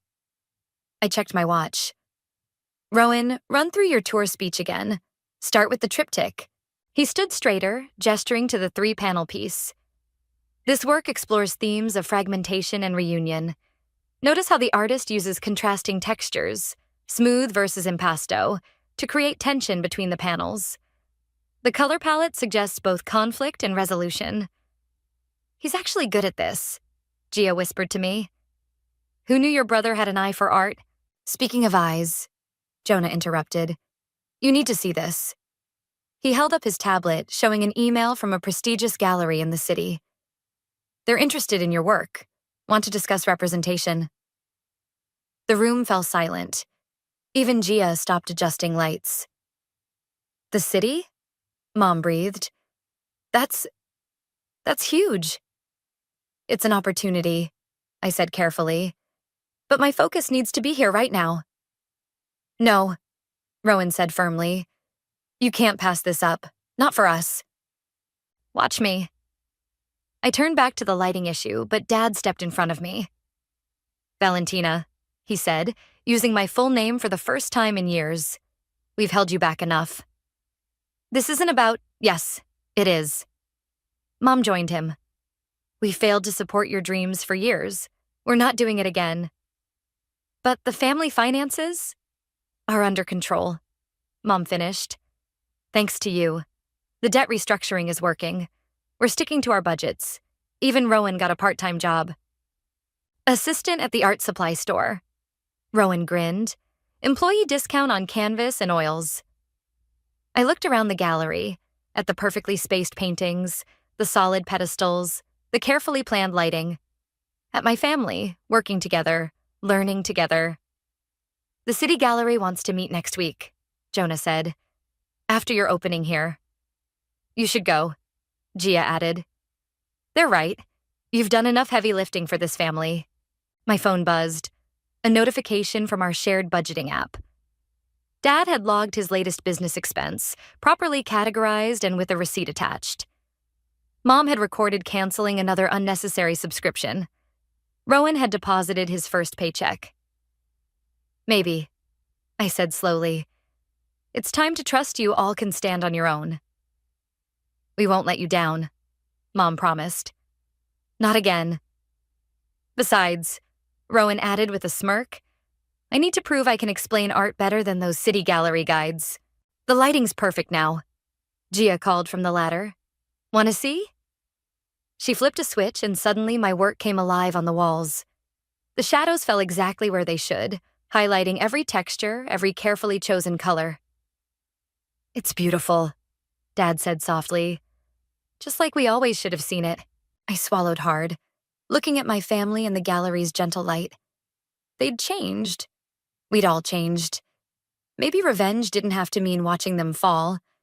Maybe it could mean watching them rise instead.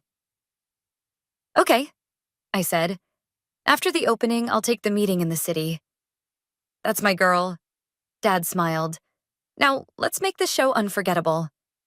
Opening night buzzed with energy as people filled the gallery. The student caterers circulated with elegant hors d'oeuvres, while Mom worked the room like a seasoned socialite, albeit one who kept meticulous track of every expense on her phone. And this piece, I heard Rowan telling a group of collectors, represents the transformation of chaos into order. Notice how the brushstrokes become more controlled as your eye moves across the canvas. He's a natural, Jonah said, appearing beside me with 2 glasses of champagne. That's the third group he's impressed tonight. A reporter from the city paper approached, notebook in hand. Valentina, could we do that interview now? Before I could answer, a commotion near the entrance caught everyone's attention. A well-known collector from the city had arrived, Marcus Sterling, famous for launching artists' careers with his purchases. Did you invite him? I whispered to Gia. Didn't have to. Your last piece caught his eye at an auction. I watched as Marcus moved through the gallery, studying each work intently. Dad hovered nearby, ready to explain the custom pedestals he'd built. The pride in his voice was unmistakable. Your father's craftsmanship is exceptional, Marcus commented, running a hand along one of the bases. It complements the sculptures perfectly. Was this a collaborative vision? Actually, Dad said, my daughter taught me everything I know about presentation. I used to think art was just about the piece itself, but she showed me how every element matters. Marcus nodded approvingly before moving to the triptych that had started everything. Rowan was already there, launching into his practiced explanation. The artist uses negative space to create tension between connection and separation. It's a deeply personal work about family dynamics. You seem very familiar with the piece, Marcus observed. Rowan's voice caught slightly. I am. It's about my family, about how we almost lost everything, including each other. The reporter scribbled frantically in her notebook. And now? Marcus asked. Now we're learning about art, about responsibility, about really seeing each other. Rowan met my eyes across the room. My sister's work taught us that. Marcus turned to me. Your brother's interpretation is quite moving, as is your mother's obvious dedication to managing this event. They've changed, I said simply. As have you, I expect. He gestured to the paintings. Your earlier work showed anger, rebellion. These newer pieces speak of transformation, redemption even. The reporter edged closer, still writing. Sometimes, I said carefully, revenge isn't about destroying what hurt you. It's about building something better from the ruins. Speaking of building, Marcus pulled out his checkbook. I'd like to acquire the triptych and discuss featuring your work in my gallery's upcoming Modern Artists Showcase. The room seemed to hold its breath. Mom stopped mid-conversation. Dad's hand froze on a pedestal. Rowan actually crossed his fingers. The triptych isn't for sale. I said firmly. Marcus raised an eyebrow. I'm prepared to offer. It belongs to my family, I interrupted, but I have several new pieces I'd be happy to show you. A slow smile spread across his face. Even better, an artist who knows the value of both commerce and sentiment. He turned to the reporter. You'll want to note this moment. You're watching the birth of a significant new voice in contemporary art. The next hour passed in a blur of sales, interviews, and congratulations. 3 pieces sold to serious collectors. The arts magazine wanted to do a feature. Marcus's gallery assistant scheduled a meeting for next week. Finally, as the crowd thinned, my family gathered around the triptych. You could have sold it, Rowan said. It would have covered a lot of the remaining debt. Some things are worth more than money, I replied. Besides, you need it to practice your art lectures on. Mom wiped tears from her eyes. I keep thinking about how we almost lost everything. Our home, our relationships, our dignity. But we didn't, Dad said firmly. Thanks to Val. Thanks to all of us, I corrected. You had to be willing to change. Speaking of change, Gia called from the entrance. Your last guest wants to say goodbye. Whitney from the bank stepped forward, holding a folder. I brought something to celebrate your success. She handed me the folder. The final paperwork. The house is officially in your name and the family debt consolidation is complete. Mom started crying again. Dad put his arm around her. One last thing, Whitney said. The bank's trust department is very impressed with how you've handled everything. They'd like to discuss managing your art sales proceeds. I looked at Mom. Want to sit in on that meeting? Put your new financial skills to work? She beamed through her tears. I'd love that. As we locked up the gallery later that night, I paused in front of the triptych. The middle panel showed broken pieces swirling in chaos. The final panel revealed those same pieces forming something new, something stronger. Ready to go home? Rowan asked, emphasizing the word home.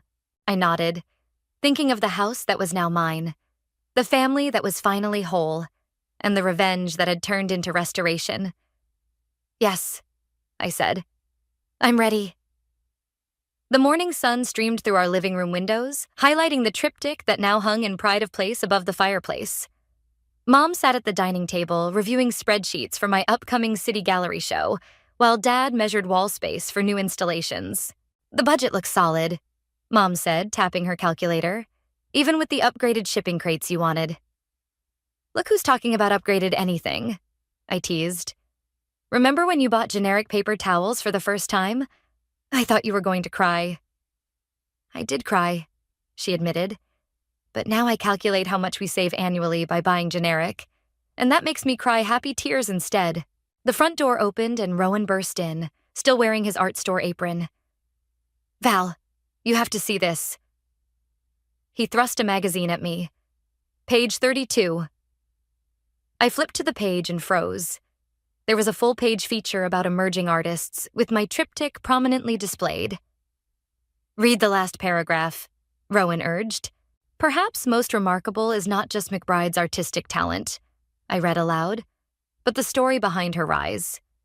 In saving her family from financial ruin, she transformed not just their circumstances, but their understanding of art, value, and family itself.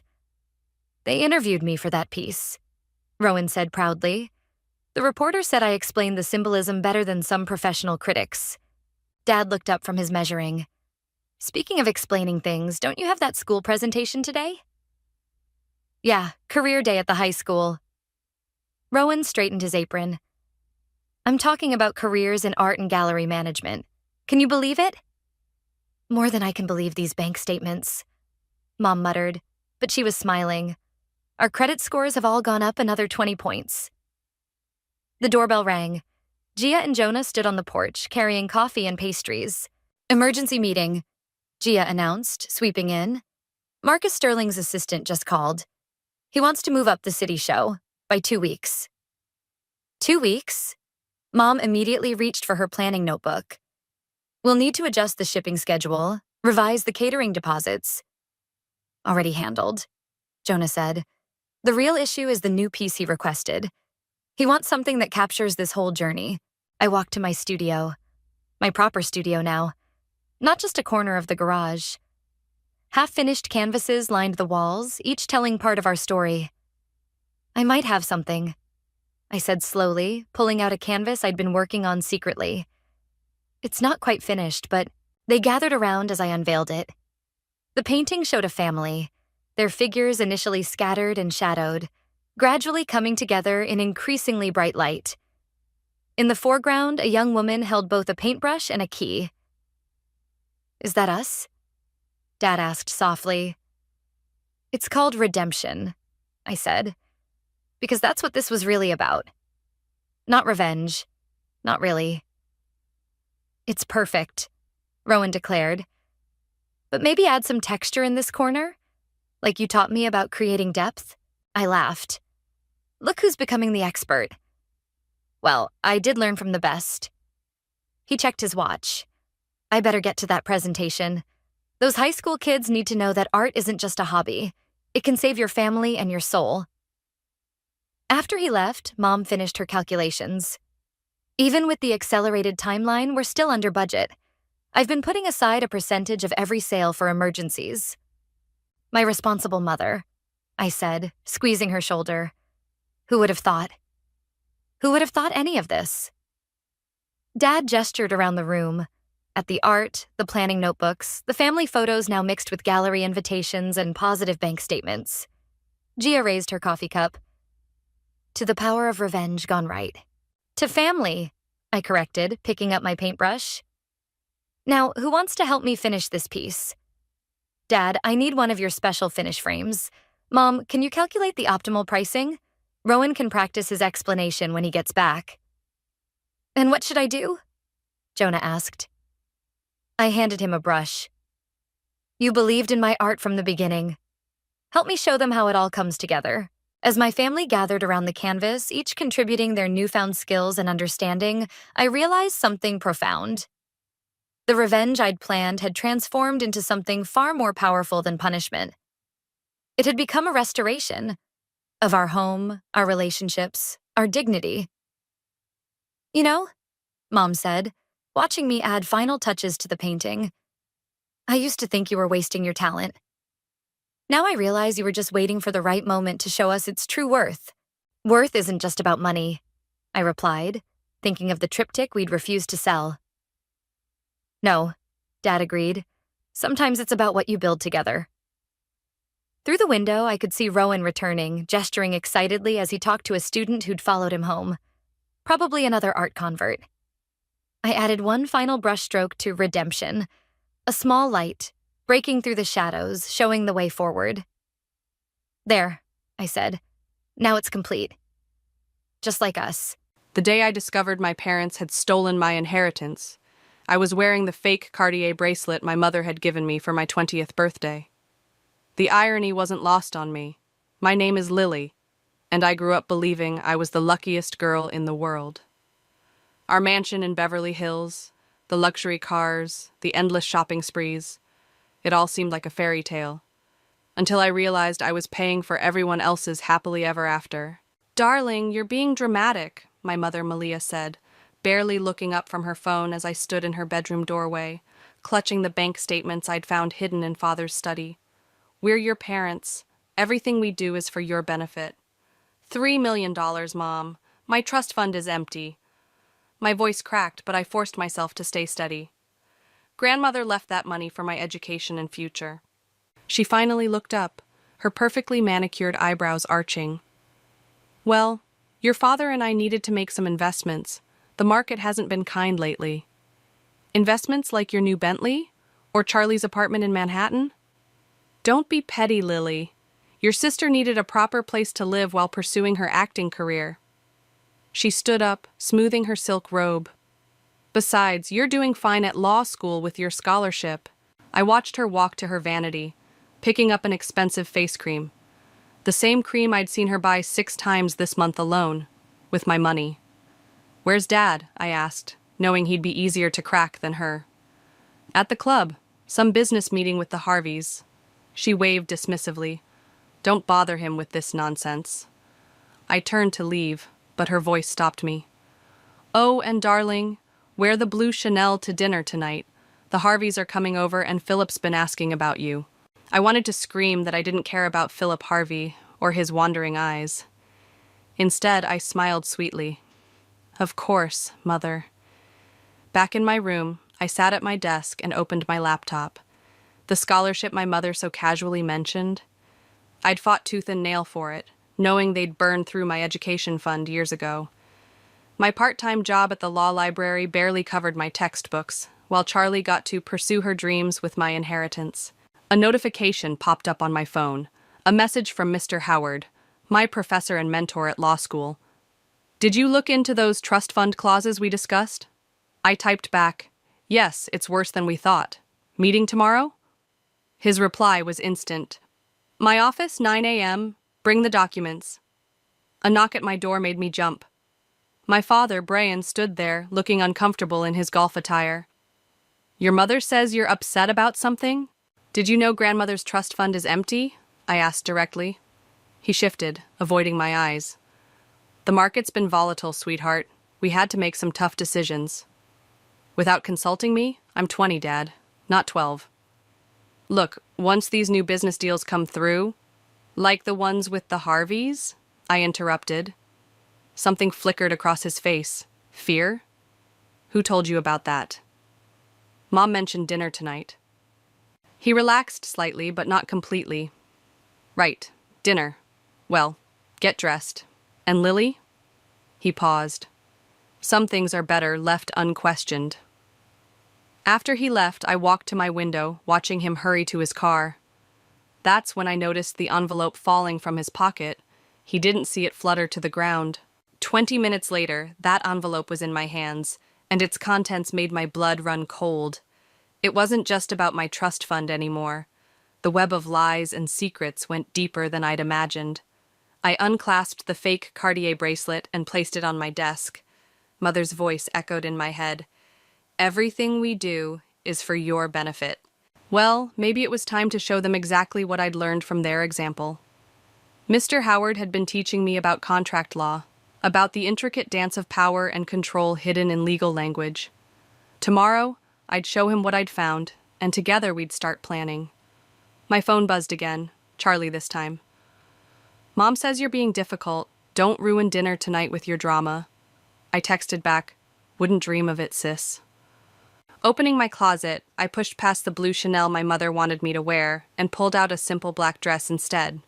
Tonight, I'd play the dutiful daughter one last time, but starting tomorrow, the real game would begin. Because what my family had forgotten was that I wasn't just their puppet anymore. I was a law student who'd learned from the best about how to use the system, and I had nothing left to lose.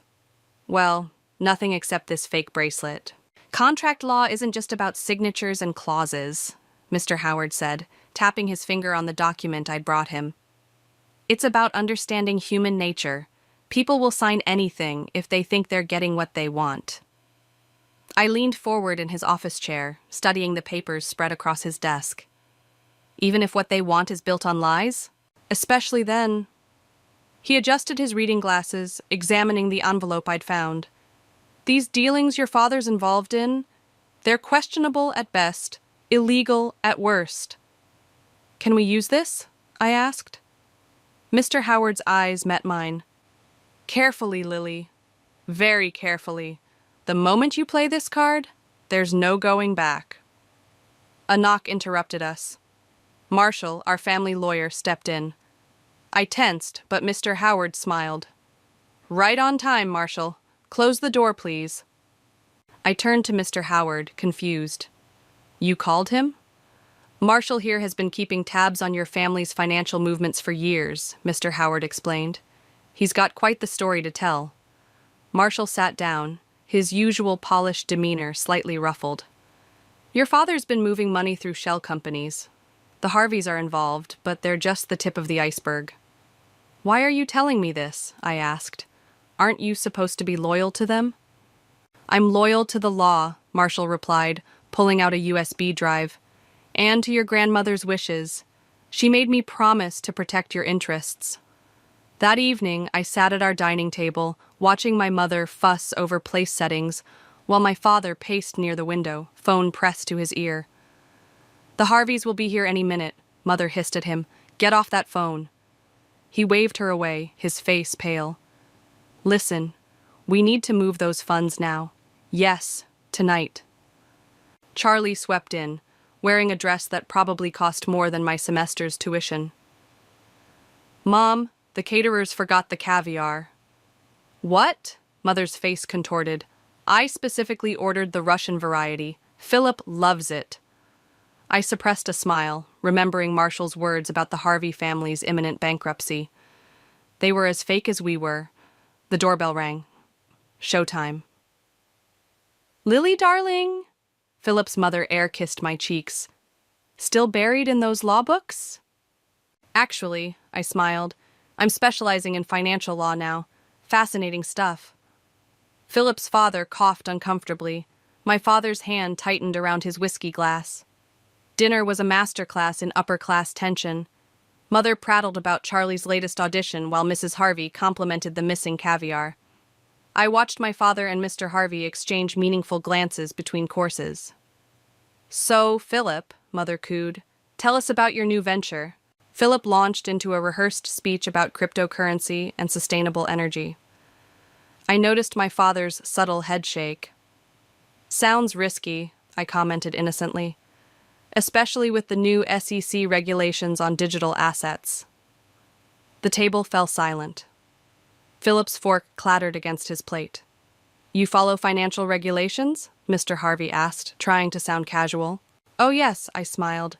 "Mr. Howard, my professor, says they're crucial for understanding modern business practices. He's actually consulting with the SEC now." My father stood abruptly. "Shall we move to the living room for drinks?" Later that night, after the Harveys left, I heard my parents arguing in their room. "She knows something," Father's voice carried through the door. "Don't be ridiculous," Mother snapped. "She's just showing off. Besides, we have bigger problems. The bank called about the mortgage." "I told you we shouldn't have touched her trust fund. If this gets out—" "If what gets out?" I asked, pushing open their door. They froze. Mother recovered first. "Nothing, darling. Adult concerns." "Really?" I pulled out my phone, showing them the banking app. "Because I just got an interesting alert about attempts to access my personal account." Father stepped forward. "Lily, you don't understand." "I understand perfectly." I met his gaze. "You're desperate. The Harveys are broke. Your investments are failing. And now you're trying to drain what little I have left." "How dare you?" Mother advanced on me. "After everything we've done for you." "You mean everything you've done with my money?" I turned to leave, then paused. "Oh, and Mom, that Cartier bracelet you gave me? The fake one? I had it appraised today. Interesting story about where it came from." I closed their door on their stunned faces, my heart pounding. In my room, I opened my laptop and typed a message to Mr. Howard. They took the bait. What's next? His reply came quickly. "Tomorrow, we start phase 2. Sleep well, Lily. You'll need it." I touched the empty spot on my wrist where the bracelet used to be. Phase 2 would hurt. But then again, that was the point. The key I found in Mother's drawer was small and antique, the kind that might open an old jewelry box. But when I showed it to Marshall, his face went white. "Where did you get this?" he asked, turning it over in his hands. "Hidden in a false bottom of her vanity drawer. Why?" Marshall pulled out an old file from his briefcase. "Because this key opens a safety deposit box at First National. Your grandmother's safety deposit box." We sat in his downtown office, the morning sun casting long shadows across his desk. He spread out several documents pointing to signatures and dates. "Your mother told the bank this box was empty after your grandmother died. Had it cleared out." He tapped the key. "But this is the original key, and according to bank records, the box is still active. What's in it? Only one way to find out." An hour later, we stood in the bank's vault room. The manager, an older woman named Rita, examined our paperwork. "Everything seems in order," she said, inserting her master key alongside mine. "As Ms. Mack's legal representative and heir, you have full access." The box was larger than I expected. Inside, we found stacks of letters, legal documents, and a sealed envelope addressed to me. Read it, Marshall urged. My hands shook as I opened it. My dearest Lily, if you're reading this, then my suspicions about your mother were correct. The documents in this box prove that she and your father have been embezzling from the family company for years. They didn't just steal your inheritance. They stole from everyone, including my sister Angela. There's a trust in your name they don't know about. Marshall has the details. Be smarter than I was. Love, grandmother. Angela? I looked at Marshall. My aunt? Mother told me she died years ago. Marshall shook his head. Very much alive, living in Seattle. Your mother forced her out of the company through fraud, then spread lies about her having a mental breakdown. My phone buzzed. Charlie. Where are you? Mom's freaking out about some missing key. Let her freak out, I muttered, then turned to Marshall. What's our next move? First, we document everything here. Then I think it's time you met your aunt. Back home, Mother was tearing through her room like a hurricane. Where have you been? She demanded when she saw me. Have you seen a small silver key? No, I lied smoothly. Lost something important? She grabbed my arm. Don't play games with me, Lily. If you took it, take your hands off me. My voice was ice. And maybe explain why you told me Aunt Angela was dead. She released me as if burned. Who told you about her? Does it matter? What matters is you lied. Again. I protected you, she hissed.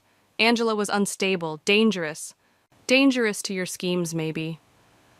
I pulled out my phone, showing her a photo of one of grandmother's documents. Like this contract you forged? The one that stole her shares? The blood drained from her face. Where did you get that? I learned from the best, Mother. You taught me how to take what I want. Your father will hear about this.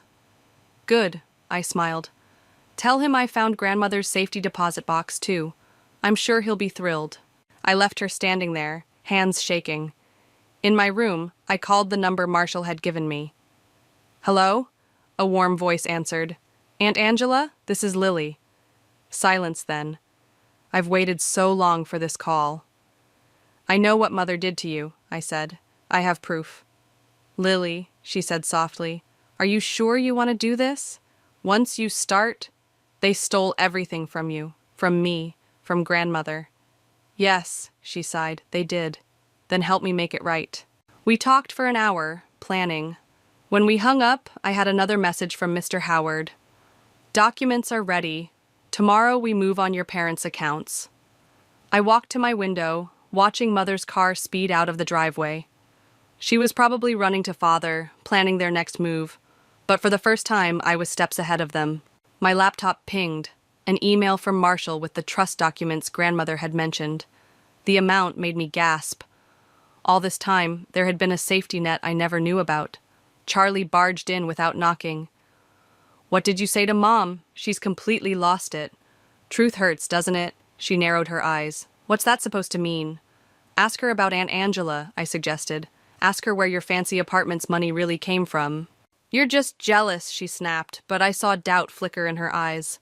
No, Charlie, I'm just awake. After she left, I opened my safe and added the key to my growing collection of evidence. Tomorrow, we'd start freezing accounts and filing injunctions. But tonight, I had one more call to make. Mr. Harvey, it's Lily. We need to talk about my father's investments. I think you'll find what I have to say very interesting. The game was changing, and this time, I was dealing the cards. The coffee shop was busy, but I spotted Aunt Angela immediately. She had grandmother's eyes, sharp, intelligent, and kind. When she hugged me, I caught the faint scent of jasmine, just like in my childhood memories. You look so much like her, Angela said, sitting down. Your grandmother would be proud. Would she? I'm about to destroy her daughter's life. Your mother destroyed her own life. Angela stirred her coffee. And mine, and nearly yours. I pulled out the documents Marshall had prepared. Tell me what really happened. Your mother was always jealous of my relationship with your grandmother. When the company started struggling, she saw her chance. Angela's hands trembled slightly. She forged my signature, claimed I was having mental issues. By the time I realized what was happening, she'd convinced everyone I was unstable. And father? Brian was weak, still is. He knew what she did but chose to look the other way. She reached into her bag. I kept everything, every threatening letter, every forged document. My phone buzzed. Mother calling. I declined it. They're panicking, I said. Mr. Harvey called them this morning about pulling out of their deals. Good. Angela smiled grimly. How's Charlie taking it? She's confused, angry. Yesterday she found out her trust fund is frozen. And the contracts? I pulled out more papers. Ready. Mother's been signing documents without reading them for weeks, too busy planning her charity gala. The annual Mac Family Foundation event? Angela laughed. The irony. It's tomorrow night. Everyone will be there. The board members, the Harveys, all their society friends. I showed her the guest list. The perfect audience. My phone buzzed again. Charlie this time. We need to talk. Now. Go, Angela said. Remember, you don't have to do this alone anymore. I found Charlie waiting in my room, clutching her laptop. What the hell is this? She turned the screen toward me, showing a bank statement. My accounts are frozen. Ask Mother about it. I did. She's hysterical, saying you're trying to ruin us. She grabbed my arm. What are you doing, Lily? Getting back what's mine. What's ours if you'd open your eyes. By destroying our family? They destroyed it first. I sat beside her. Did you know we have an aunt living in Seattle? What? No. Mom said all our relatives are dead. Yeah, that's what she told me too. I showed her the photos from my meeting with Angela. Mother stole her shares, her reputation, everything. Charlie stared at the photos, at Angela's familiar features. But why? The same reason she stole my inheritance, and probably yours too. I pulled out more documents. Look at these. Really look. She read silently, her face growing paler. These numbers. This can't be right. It is. They've been stealing for years, from everyone. The apartment in Manhattan was bought with stolen money, just like everything else. She stood up, pacing. What do we do? We? Yesterday you called me jealous. I was wrong, okay? Her voice cracked. I'm sorry, just tell me what to do. I handed her a contract. Sign this. It gives control of your assets back to you, not them. They'll be furious. They're already furious, but tomorrow night at the gala, they'll be destroyed. My phone buzzed. Marshall. Papers filed. Accounts secured. Ready for tomorrow. Charlie read the message over my shoulder. You're really doing this? Yes. Are you with me? She took a deep breath and signed the contract. What about the gala? Wear something black, I smiled. It's going to be a funeral for their reputation. Later that night, I heard Mother on the phone, her voice shrill with panic. The caterers won't accept our cards. What do you mean our accounts are frozen? Fix this, Brian. Father's heavy footsteps passed my door. Lily, we need to talk. I opened the door. He looked older, defeated. About what, Dad? The money you stole? Aunt Angela? Or the Harveys pulling out? You don't understand the pressure we were under. Save it for tomorrow night. Everyone will be there to hear your explanations. Please, he whispered. Don't do this. Like you didn't do this to Aunt Angela? To grandmother? To me? He reached for me, but I stepped back. I'm your father.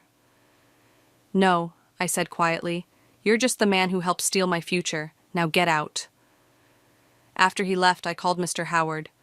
Everything's ready. Charlie signed. Good. Marshall has the injunctions prepared. The board members are already asking questions. And the press? We'll be there, thanks to an anonymous tip about financial irregularities at the Mac Family Foundation. I hung up and looked at my reflection. Tomorrow I'd wear grandmother's pearls. The real ones, not the fakes Mother had given me. It seemed fitting. My phone lit up one last time. Angela. Remember, justice doesn't have to mean cruelty. I touched the pearls at my throat. Tomorrow would be about justice, yes. But mercy? That remained to be seen. The gala buzzed with nervous energy. Mother fluttered around the grand ballroom like a trapped butterfly. her smile growing more strained with each declined credit card and whispered conversation. Father stood by the bar, downing his third scotch, while Mr. Harvey avoided his desperate glances.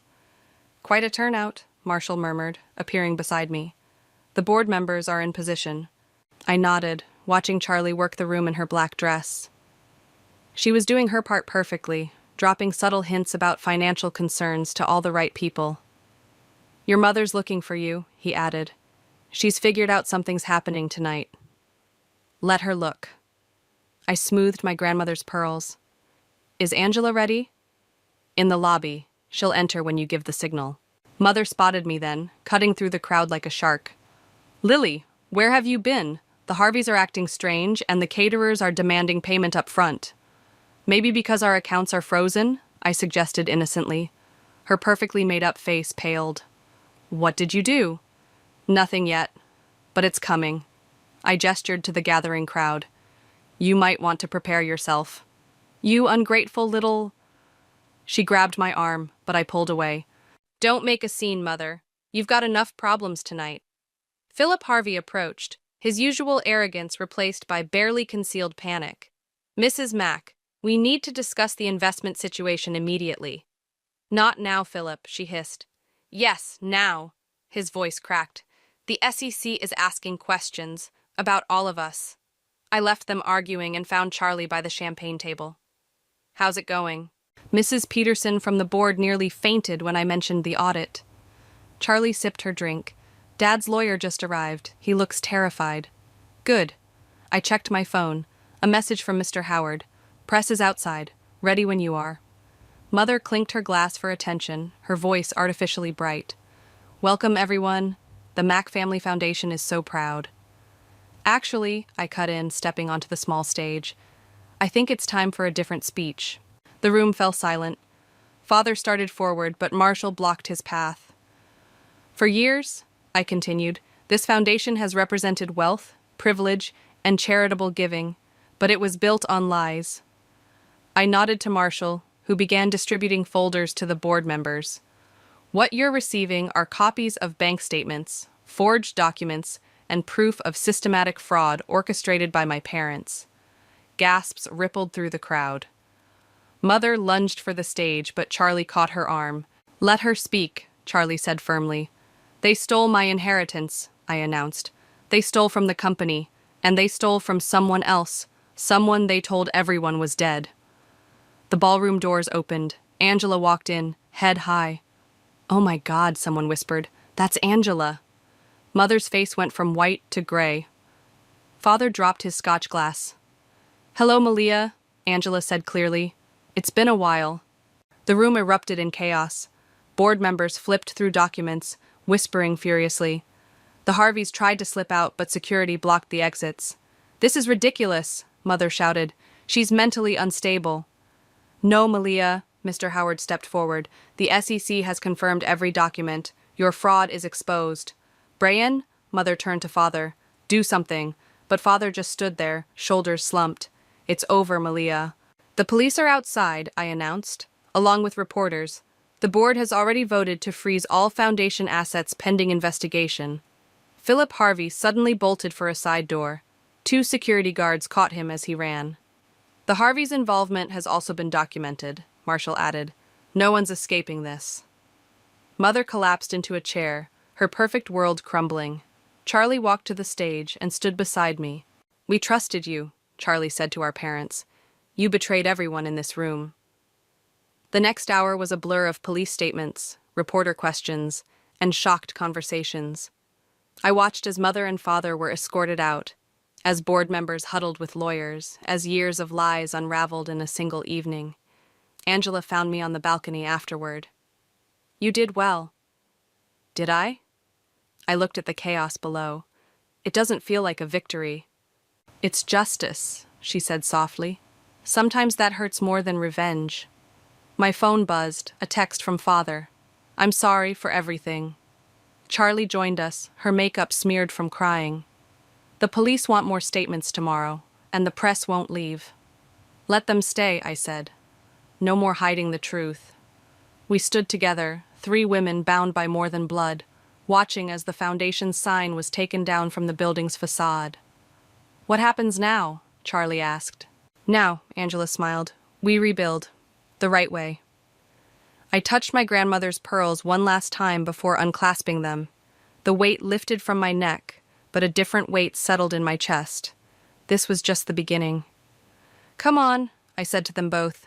"We have work to do." Behind us, the ballroom lights dimmed on empty champagne glasses and scattered documents. The remains of a dynasty built on lies, finally exposed to the truth. The morning after the gala, I found Father sitting alone in our kitchen, staring at a cup of cold coffee.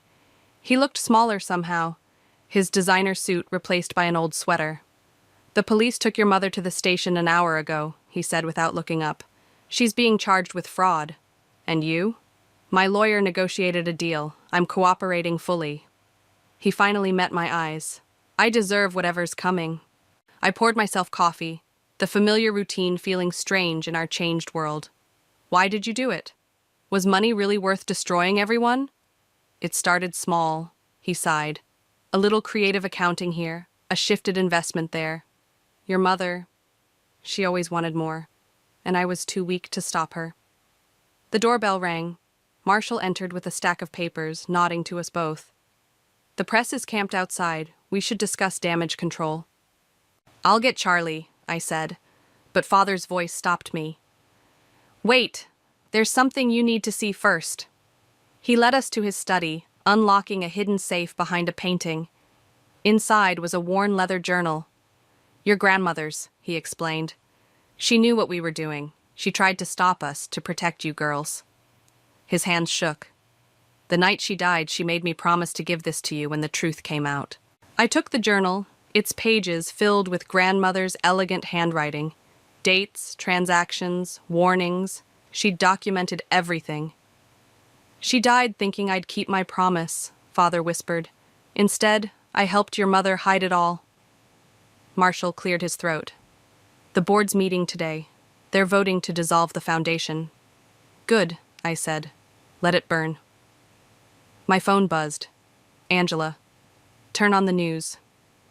The TV showed Mother being led into court, her designer outfit replaced by something plain and dark. Reporters swarmed the steps, shouting questions. "The SEC is investigating the Harveys, too," Marshall added. "Philip's father had a heart attack this morning." Something twisted in my stomach. This was what I wanted, wasn't it? Justice? Charlie appeared, her face drawn. "Mom's asking to see us."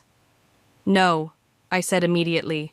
"Lily," Father touched my arm, "you want something bigger than revenge. Maybe now it's time for what? Forgiveness?" I pulled away. "She stole our future, destroyed Angela's life, betrayed grandmother." "And she'll pay for that," Marshall interrupted. "But your father's right. Don't let this consume you like it consumed her." The doorbell rang again. This time it was Mr. Howard, looking grave. "The media's requesting interviews, and the university board wants to speak with you." "About what?" "Your scholarship. Given the publicity, they're concerned about association." "They can't take that from me," I snapped. "I earned it." "We'll fight it," he assured me. "But you need to decide what kind of story you want to tell. Revenge doesn't look good on college applications." I sank into Father's chair, suddenly exhausted. The journal lay heavy in my lap. "There's something else," Father said quietly. "Your mother. She's not well. The doctors at the holding facility—" "Don't," I warned. "She had a breakdown, Lily. She's asking for help." Charlie sat beside me. "I'm going to see her. Come with me." "Why should I?" "Because we're better than them," she said simply. "Isn't that the point?" I opened grandmother's journal, finding the last entry. "My dearest Lily, remember that the greatest victory isn't in destroying your enemies, but in refusing to become them." My phone buzzed again. "Angela, want company at the hospital?" I looked around the study. Father, broken but honest at last. Charlie, stronger than I'd ever given her credit for. Marshall and Mr. Howard, who'd helped me fight fair instead of dirty. "Okay," I said finally, "but first I need to do something." I called the university board, scheduling a meeting. Then I called the press. "You're going public?" Marshall asked. Yes, but not with a revenge story. I held up the journal. With her story, grandmother's truth. Father smiled for the first time in days. She'd like that. The foundation's finished, I continued. But maybe we can build something new, something honest. Together? Charlie asked. Together. Later, standing in the hospital parking lot with Angela and Charlie, I thought about Mother waiting inside, about choices and consequences, about becoming the person Grandmother believed I could be. Ready? Angela squeezed my hand. No, I wasn't ready. But I was something better. I was choosing to be stronger than my anger. Yes, I said. Let's go. Behind us, the sun set on the wreckage of our old life. But ahead, through the hospital doors, lay the harder path, the path of healing, of rebuilding, of becoming something more than our parents' mistakes. It wasn't the victory I'd planned. It was better. Mother sat in the hospital's visiting room, her designer clothes replaced by plain white cotton. Without her makeup and perfectly styled hair, she looked older, smaller, almost human. My girls, she whispered as Charlie and I entered. You came. Don't, I said when she tried to stand. Just don't. Angela waited outside, giving us privacy. The guard by the door kept his eyes fixed straight ahead. They're saying I'm unstable, Mother said, her hands fidgeting with her sleeve. But I did it all for us, for our family. Stop lying, Charlie snapped. Even now you're still lying. Mother's face crumpled. I don't know how to be any other way. Try the truth, I suggested. Just once. She looked between us, then at her hands. I was afraid, she whispered, of being poor, of losing status, of being nothing, like my own mother. So you stole from everyone? Destroyed Angela's life? Angela was everything I couldn't be. Grandmother's favorite, smart, genuine. Her voice cracked. I hated her for it. The door opened and Marshall entered with a thick folder. The prosecutors are here. They need your decision about the plea deal. Mother's eyes darted to the folder. How long? 5 years minimum, plus restitution. Marshall laid out the papers. You'll lose everything. I already have. She looked at us. Haven't I? Before I could respond, Father appeared in the doorway. He'd brought Grandmother's journal. The board voted, he announced. The foundation's officially dissolved, but they're offering Lily and Charlie positions on the new oversight committee. New committee? Mother asked. We're rebuilding, I explained, but with transparency this time. Angela's helping. Angela? Mother's hand trembled. She's here? Yes, Angela said, stepping into the room. Hello, sister. Mother started crying then, real tears, not the theatrical ones she'd used for manipulation all our lives. I'm sorry, she sobbed. I'm so sorry. Save it, Angela said firmly. Your apologies mean nothing without action. Marshall cleared his throat. The plea deal includes mandatory therapy and full disclosure of all financial dealings. Including Grandmother's death? I asked sharply. The room went still. Mother's sobs stopped.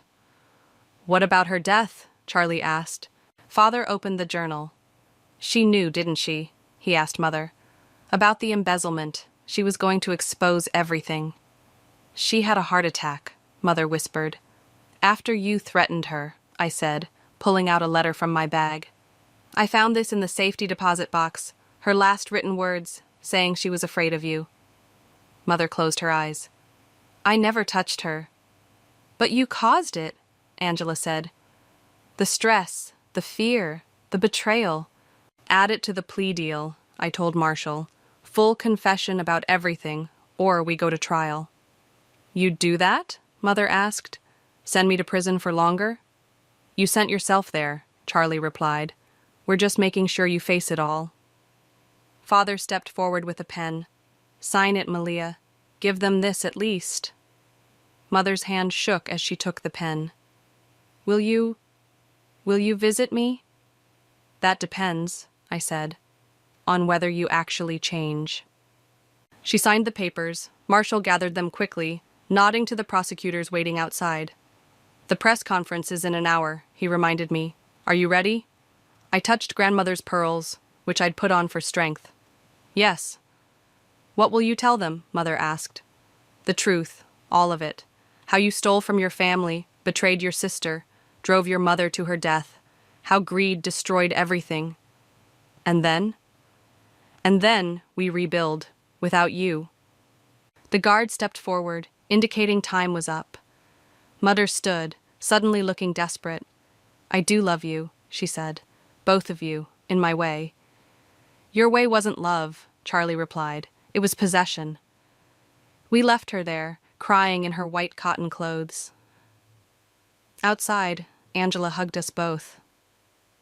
You did well, she said. Your grandmother would be proud. Father joined us, looking tired but relieved. The prosecutors say it's a solid deal. She'll serve her time. And you? I asked. Community service, financial penalties, I'll lose my license. He shrugged. It's fair. My phone buzzed. Mr. Howard. Press is gathering. Time to tell your story. We walked together toward the hospital exit, past the reporters already assembling. Through the window, I caught one last glimpse of Mother being led away by guards. Ready? Angela asked, straightening my collar. I thought about Grandmother's words in her journal. The truth isn't always pretty, but it's always powerful. Yes, I said. I'm ready to tell the truth. Behind us, Mother disappeared into the hospital's depths. Ahead, cameras flashed and reporters called my name.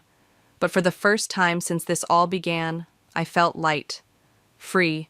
The truth was waiting, and so was our future. The morning sun streamed through Grandmother's study window as I cleared the last of the boxes. Her journal lay open on the desk, its pages now familiar companions. Found something interesting, Charlie called from the doorway, holding up a dusty photo album. Look at this. The photos showed Mother and Angela as young girls, smiling and hugging, before greed poisoned everything. Hard to believe they were ever that close, I said, just as Angela walked in. We were inseparable once, she sighed, taking the album, until money became more important than family. The doorbell rang. Marshall arrived with the final paperwork for the new foundation. The board approved everything, he announced, spreading documents across Grandmother's desk. The restoration project is officially ready to launch. She would have loved that name, Angela smiled. Restoring more than just money. Father appeared with coffee for everyone. He looked healthier now, the guilt and secrets no longer weighing him down. The first grants go out next week, he said. All to families affected by financial fraud. The press is calling it revolutionary. Speaking of press, Charlie held up her phone. Mother's interview is airing. We gathered around the screen, watching Mother in her prison uniform. She looked different, humbled, maybe even genuine. I destroyed my family for status, she said on screen. I lost everything that actually mattered. Do you believe her? Charlie asked softly. Time will tell, Angela replied. Change is possible, but it has to be earned. My phone buzzed. Mr. Howard. University board meeting in an hour. Big announcement. Go, Angela urged. We'll finish here. At the university, Mr. Howard met me outside the boardroom. Ready to make history? Inside, the board members sat expectantly. The chairman stood. Ms. Lilly, he began, your story has inspired changes in how we handle financial aid and scholarship protection. We'd like you to head our new Student Financial Rights Committee. I thought of all the students like me, vulnerable to financial manipulation. Yes, I'll do it. Back at Grandmother's house, I found Charlie and Angela in the garden, planting roses, Grandmother's favorites. How'd it go? Charlie asked. We're expanding the mission, I said. The foundation will partner with the university. We're creating safeguards for student inheritances. Perfect, Angela nodded. Protection and education together. Father called us inside. Marshall had more news. The Harveys are cooperating, he reported. Their testimony exposed 3 more fraud rings. The SEC is calling it a domino effect. And Mother? I asked. Starting therapy, actually participating.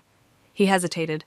She asked to contribute to the foundation's mission, wants to share her story as a warning to others. I touched Grandmother's pearls. Let her earn it first. The doorbell rang again. This time it was a delivery. a package from Mother's prison. Inside was her old Cartier bracelet, the real one, with a note. I kept the real one for myself and gave you a fake. It's time to make that right. The first of many wrongs to correct. Mom.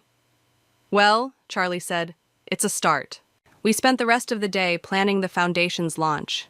Angela's legal expertise, Father's business connections, Charlie's social media skills, everyone contributing to build something honest. As sunset painted the study golden, I sat at Grandmother's desk, feeling her presence. We did it, I whispered, touching her journal. We restored what matters. Not just restored, Angela said, overhearing. We built something stronger. My phone lit up with a message from the prison chaplain. Your mother attended her first reconciliation meeting. She talked about you, about pride and regret, about hope. Hope. Not revenge, not victory, but hope. For change, for healing, for second chances earned through hard work and truth. The roses are blooming, Charlie called from the garden. Come see. We gathered outside, watching the sunset paint Grandmother's roses gold. The thorns were still there, but so was the beauty, like our family, scarred but healing, complicated but real. To Grandmother, Angela raised her coffee cup. Who taught us that the greatest inheritance isn't money? To truth, Father added. To restoration, Charlie smiled. I looked at my family, broken, rebuilt, stronger. At the house where secrets once festered, now filled with light and honesty. At Grandmother's roses, thorny but blooming. To real love, I said, the kind that's earned, not bought.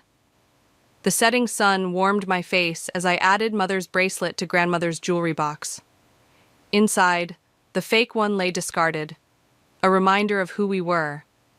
But the real one shone beside Grandmother's pearls, a symbol of who we could become. Not perfect, not easy, but real. And that was the greatest restoration of all. The text message from my father felt like a physical blow. I won't be walking you down the aisle if Solstice isn't invited to the wedding. That's final. I'm Lacey, and this is how my father chose his new wife over his only daughter. My phone slipped from my trembling fingers onto my desk, screen still illuminated with those cruel words. Through the glass walls of my office, life continued as normal, people laughing, walking past with coffee cups, completely unaware that my world was crumbling. Hey, you okay? Ria poked her head around my door, her smile fading as she saw my face. Oh God, what happened? He's not coming, I managed to say, my voice barely a whisper, unless I invite her. Ria crossed the room in 3 quick steps, pulling me into a fierce hug. Your dad's being a dick again? I nodded against her shoulder, fighting back tears. I really thought he'd choose me this time. Show me, she said, picking up my phone. Her eyes narrowed as she read the message. That manipulative witch. This has Solstice written all over it. You think? I pulled away, wiping my eyes. Please. Your dad hasn't made a single decision without her approval since they got married. Remember the Christmas incident? I did. All too well. Solstice had convinced my father I was too busy to join their holiday plans, never mentioning she'd deliberately scheduled their celebration on the same day as my long-standing annual volunteer work at the shelter. When I couldn't attend, she spent weeks telling everyone how I'd abandoned the family during the holidays. My phone buzzed again. Zine this time. Dad just told me. Want to grab coffee? Zine wants to meet, I told Ria, probably to convince me to give in, again. Then let's give him something to think about. Ria's eyes sparkled dangerously. Want backup? 20 minutes later, we were at our usual coffee shop. Zine was already there, looking uncomfortable in his suit and tie. My brother, always the peacemaker, always trying to smooth things over. Before you start, I said, sliding into the booth, the answer is no, I'm not inviting her. Lace, come on, it's one day, just let her come and... And what? I cut him off. Let her make snide comments about my dress. Let her criticize my choices. Let her tell everyone how I'm such a disappointment, just like she did at your wedding. Zayn winced. That was different. Was it? Ria chimed in. Because from where I was standing, she did everything she could to make Lacey look bad. And your dad just sat there and let it happen. He's trapped, Zayn said quietly. You don't know everything that's going on. I leaned forward. Then tell me, what's she got on him? Because this isn't just about the wedding and you know it. Zayn shifted uncomfortably, his coffee untouched. It's not my place to say. But Lace, maybe there's another way. Something that doesn't involve cutting Dad out completely. I'm not cutting him out, I said, my voice rising. He's choosing to not be there. There's a difference. My phone buzzed again. Dad, your mother would want us all together on your special day. The rage that filled me was sudden and complete. How dare he, I whispered, showing the message to Rhea. How fucking dare he use Mum like that? That's it. I stood up, my chair scraping against the floor. I'm done playing nice. If he wants to make this public, fine. Let's make it public. What are you going to do? Zayn asked, looking worried. I smiled, and it wasn't a nice smile. I'm going to make sure everyone knows exactly why the father of the bride isn't walking his daughter down the aisle. Every single guest will know what kind of man he's become. Lacey, don't, Zayn started. Don't what? Tell the truth. That's what Solstice is afraid of, isn't it? The truth getting out. Something flickered in Zayn's eyes. Fear, recognition. He opened his mouth, then closed it again. I think, Rhea said, standing beside me, it's about time someone stood up to both of them. I picked up my phone and typed out a response to my father. Mum would want you to choose your daughter over your wife's ego. But we'll never know, will we? Because she's not here to tell us. Don't worry, though. I'll make sure everyone knows exactly why you're not walking me down the aisle. I hit send before I could change my mind. My hands were steady now, my mind clear. You're really going to do this? Zayn asked quietly. I looked at my brother, seeing the conflict in his eyes. Watch me. Zayn showed up at my apartment that evening unannounced. Pizza box in one hand, six-pack in the other. The peace offering was obvious, but I let him in anyway. You're making a mistake, he said, setting everything down on my kitchen counter. Hello to you too. I grabbed a beer, popping it open with more force than necessary. Did Dad send you? No. Solstice did. I froze mid-sip. What? She cornered me after work. Zayn ran a hand through his hair, a nervous habit he'd had since we were kids. She's concerned about the family's reputation. Of course she is, I laughed bitterly. Heaven forbid people find out she's not the perfect stepmother she pretends to be. It's more than that, Lace. Zayn wouldn't meet my eyes. She knows things. About Dad. About the company. What things? He shook his head. I shouldn't have said anything. No, you started this. What things, Zayn? The silence stretched between us, broken only by the distant sound of traffic outside. Finally, Zayn spoke, his voice barely above a whisper. Remember when Mum died, and Dad's company almost went under? Yeah, he pulled off some miracle deal at the last minute. I frowned. What about it? It wasn't exactly legal. Zayn looked sick. Solstice knows. She worked at the Regulatory Commission back then. The pieces started falling into place. She's blackmailing him. Not exactly, but she makes sure he knows she could destroy everything if she wanted to. I slammed my beer down. And you've known about this? All this time? What was I supposed to do? Zayn exploded. Tell everyone? Watch Dad go to prison? Watch our family name get dragged through the mud? So instead you let her terrorize me? Let Dad treat me like I'm disposable?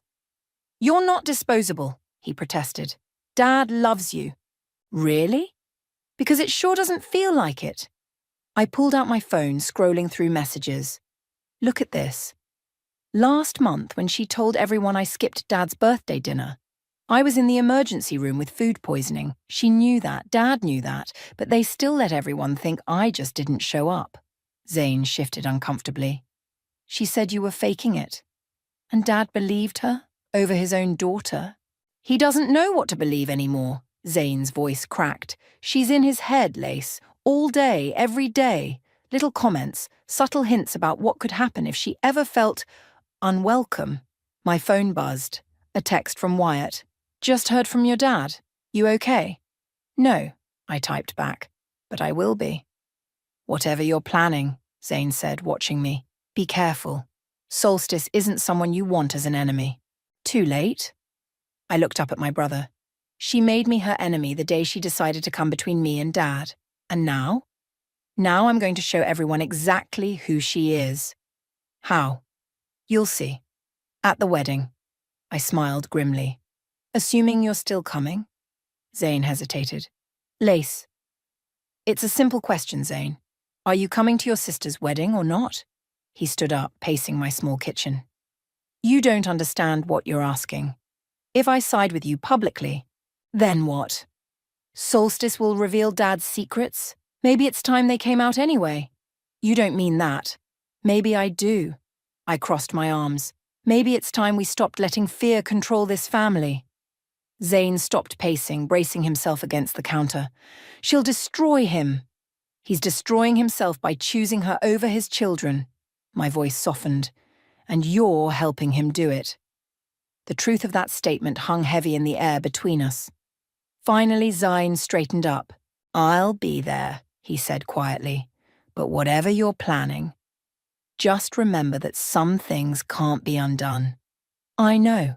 I walked him to the door. That's exactly why I'm doing it. As I closed the door behind him, my phone buzzed again. A message from Mary, my wedding planner and my mum's old friend. Your mother would be so proud of you standing up for yourself. Whatever you need, I'm here. I smiled, feeling stronger. Mum would be proud. She never let anyone push her around, and she wouldn't want me to either. I opened my laptop and started typing. The red envelopes would need careful wording. After all, the truth was going to be my weapon, and I intended to make it count. Red envelopes? Wyatt looked up from the sample I'd handed him, his forehead creased with concern. You're sure about this? We were sitting in our favourite corner of the local bookstore cafe, the same place where we'd had our first date. Rhea sat across from us, already reading through the draft I'd written.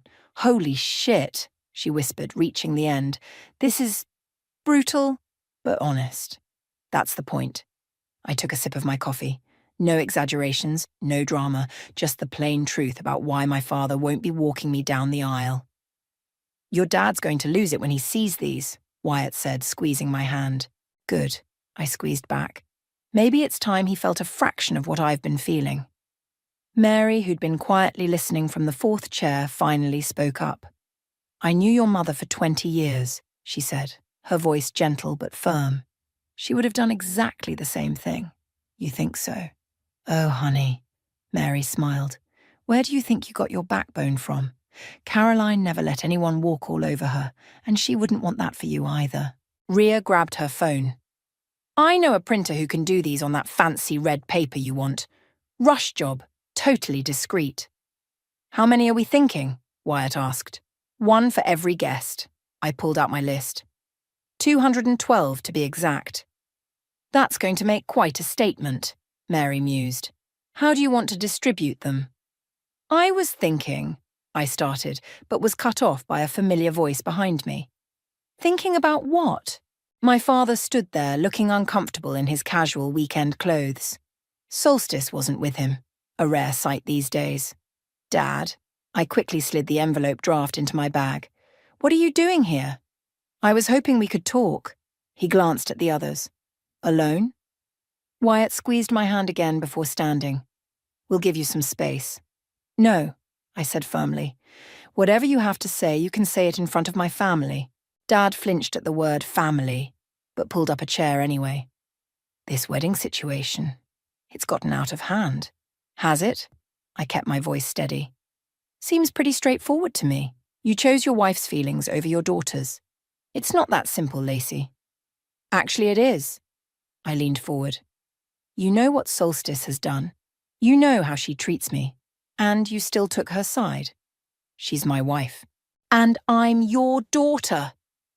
The words exploded out of me, causing nearby customers to turn and stare. I lowered my voice. I was your daughter first.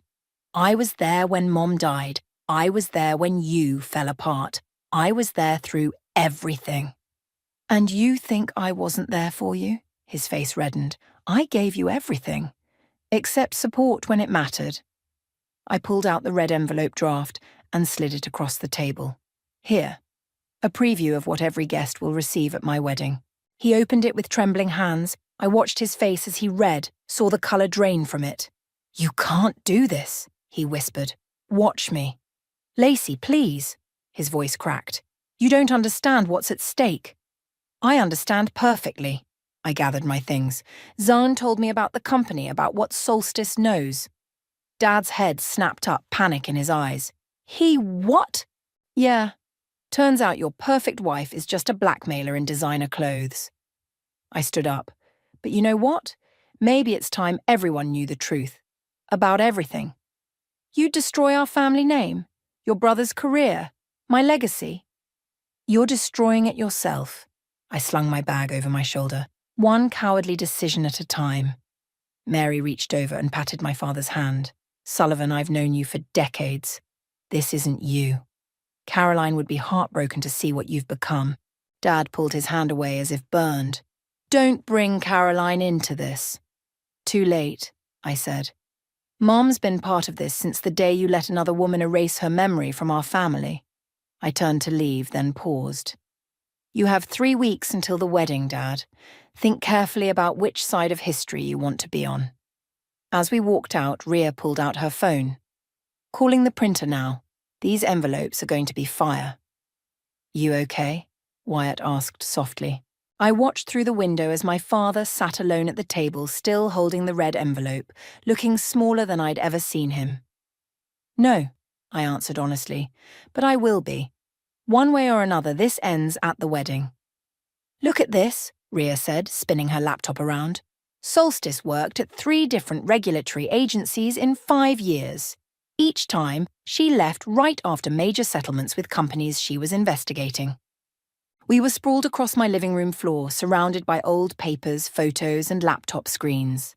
Mary had brought over boxes of my mom's old documents, and we'd been digging through them for hours. "That's not suspicious at all," I muttered, reaching for another folder. "Wait." Mary held up a yellowed envelope. "This might be important. It's from your father's company, dated just before he met Solstice. Inside was a letter threatening legal action over financial irregularities. The same irregularities that mysteriously disappeared after Solstice entered the picture." She didn't just blackmail him, I realized. She orchestrated the whole thing. She was investigating Dad's company when Mom died. "When he was most vulnerable," Mary finished, her face grim. "Oh, Sullivan, you fool." My phone buzzed. "Zine, Solstice is freaking out. Says Dad came home talking about red envelopes. What did you do?" "Showed him the truth," I typed back. "Maybe you should too." The response was immediate. "Coming over." 20 minutes later, Zane burst through my door looking frazzled. "She's going through Dad's office. All of it. Every file, every document." "Good." I handed him the letter Mary had found. "Let her panic." He read it quickly, his face paling. "Where did you get this?" "Mom kept everything," Mary said softly. "She knew something wasn't right with the company's finances. She was trying to protect your father." "And then she died," I added, "and Solstice swooped in to save Dad from exposure." "By blackmailing him?" Zane collapsed onto my couch. "This is insane." "No, this is karma." Rhea turned her laptop around again. "Look at her pattern. She finds vulnerable companies, threatens exposure, then mysteriously drops the investigations, usually right after getting something she wants." "Like a wealthy husband," I suggested bitterly. My phone lit up with a text from Dad. "We need to talk, please. No Solstice, no anyone. Just us." I showed the message to the others. "It's a trap," Rhea said immediately. "She'll be hiding around the corner or something." "No," Zane shook his head. "He means it. I've never seen him like this. He's scared." "Good," I repeated. "He should be." "What are you going to do?" Mary asked. I typed back, "Tomorrow, 7 a.m, Mom's bench in the park." "The bench where he proposed to Mom," I explained to the others. "Solstice hates that place. She'll never follow him there." "Be careful," Rhea warned. "Cornered animals are the most dangerous." "I'm done being careful." I started gathering the documents. "I'm done tiptoeing around their feelings while they stomp all over mine." My phone buzzed again. "Dad, I'll be there." Zane stood up, pacing. What if we're making it worse? What if she exposes everything? Then she exposes everything, I said firmly. Maybe it's time the truth came out anyway. All of it. The company is built on lies, I cut him off. Just like Dad's marriage to Solstice, just like every family dinner where we pretend everything's fine while she undermines me.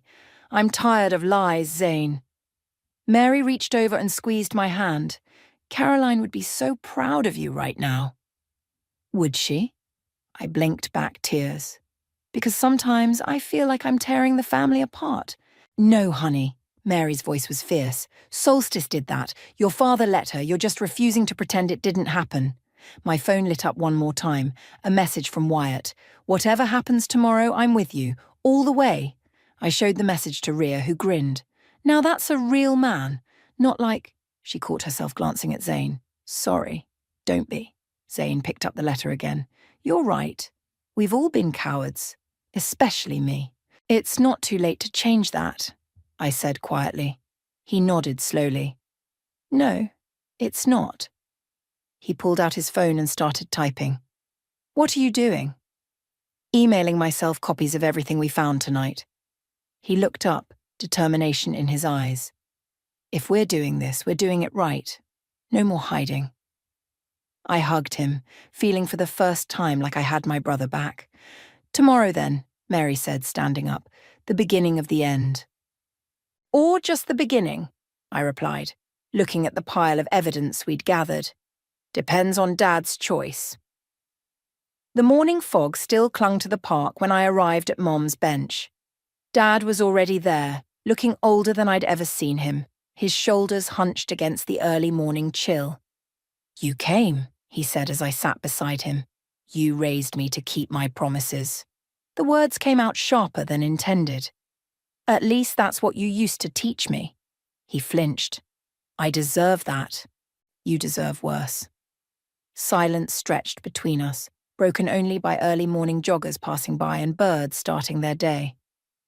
I found Mom's letter, I finally said. The one about the company's finances. Dad's breath caught. Lacey, did you know she was trying to protect you? That she was looking for a legal way out before she died? Yes.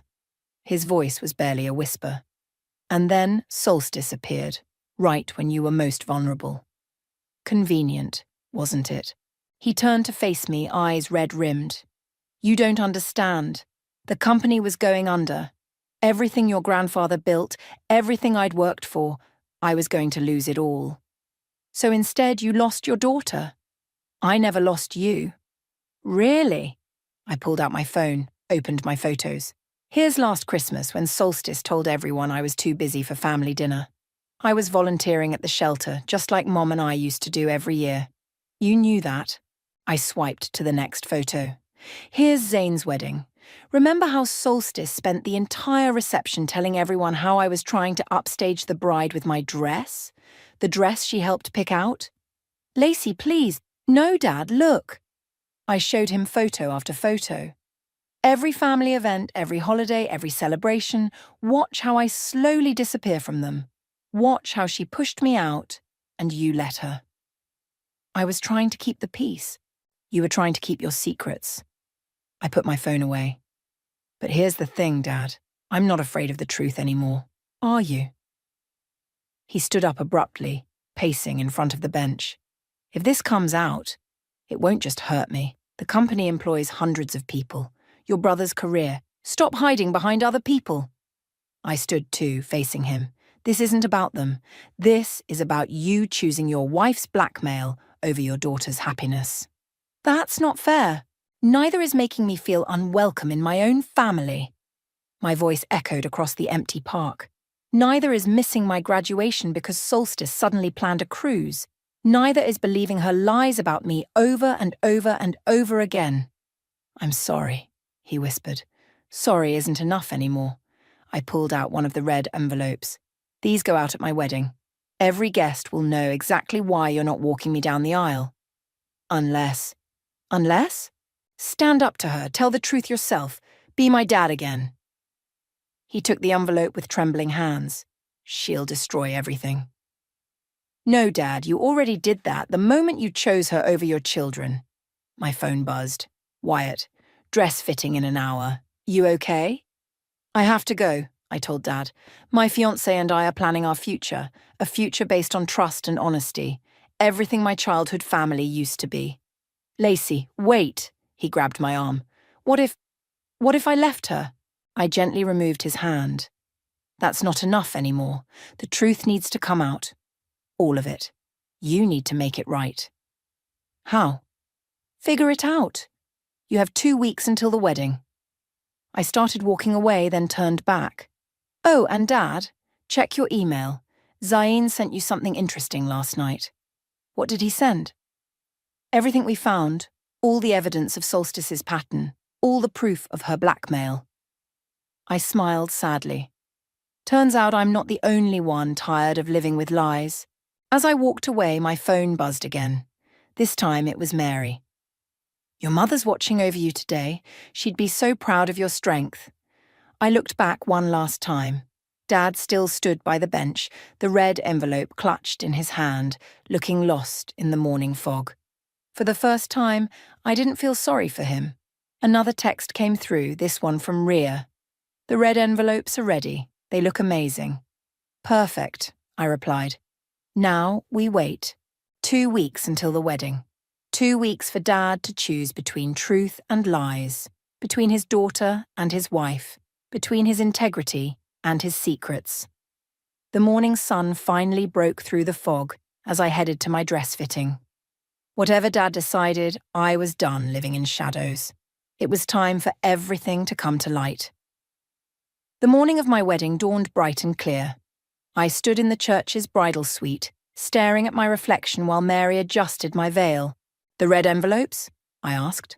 All in place, Rhea confirmed, checking her phone. One on each seat, just like we planned.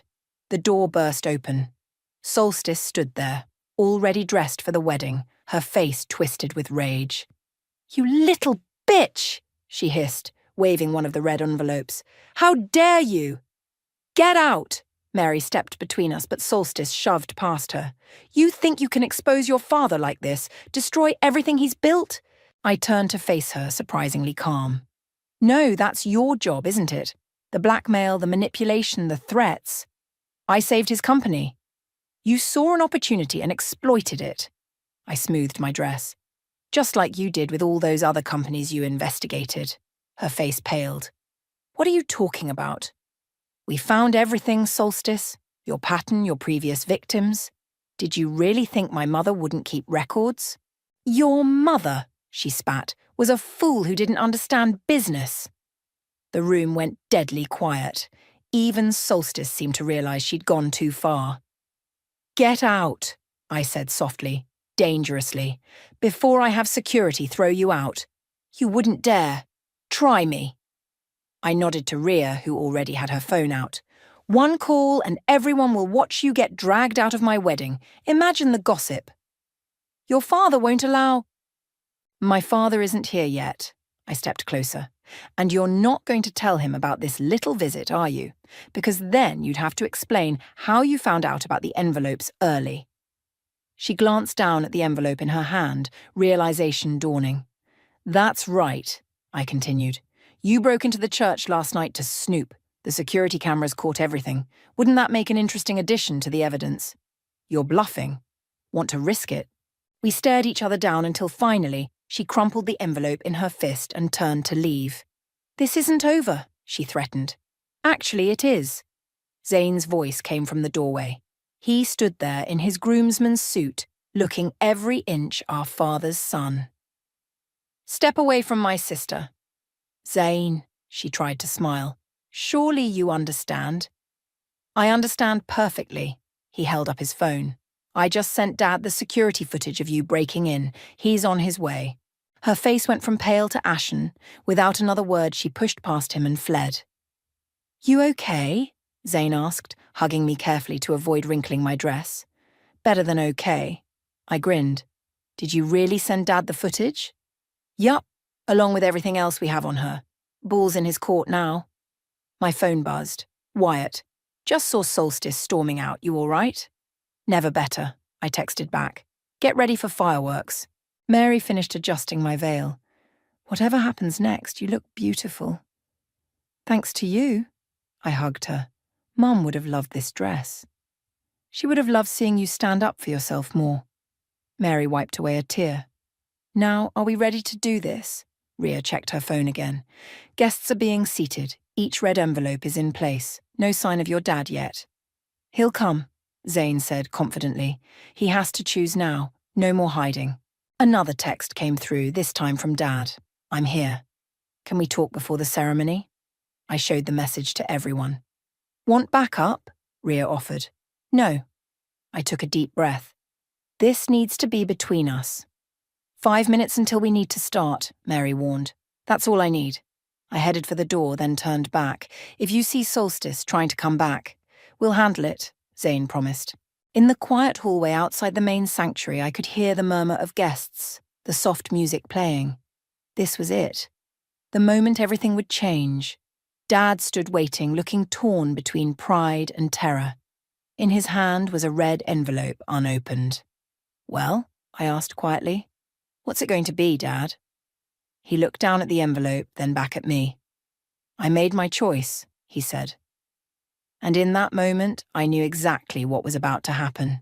Dad held up the red envelope. I don't need to read this, he said. I already know what it says. The truth. And I just filed for divorce. His voice cracked. 20 minutes ago at the courthouse down the street. I stared at him, hardly daring to believe it. What about the company, your reputation? Some things are more important. He reached into his jacket and pulled out a stack of papers.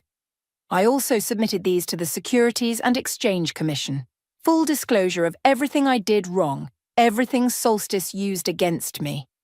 Dad, I'm probably going to face charges, he continued. The company will take a hit, but it's time to stop running from my mistakes. The wedding march began playing softly in the background. It's time, Mary called from down the hall. Dad held out his arm. If you'll still have me, I'd like to walk my daughter down the aisle. I took his arm, tears threatening to ruin my makeup. What made you decide? Your mother, he said simply. Last night, I went to her grave for the first time since Solstice. I realized Caroline would never forgive me for what I've become. We reached the sanctuary doors. Inside, I could see the red envelopes on every seat, waiting to be opened. Wait, I whispered to Mary. She nodded and signaled the musician to hold. Ria, I called softly. Get Zayn. They hurried over, confusion on their faces. The envelopes, I said. Help me collect them, all of them. What? Why? Ria asked. I looked at my father, saw the tears in his eyes, the determination in his stance.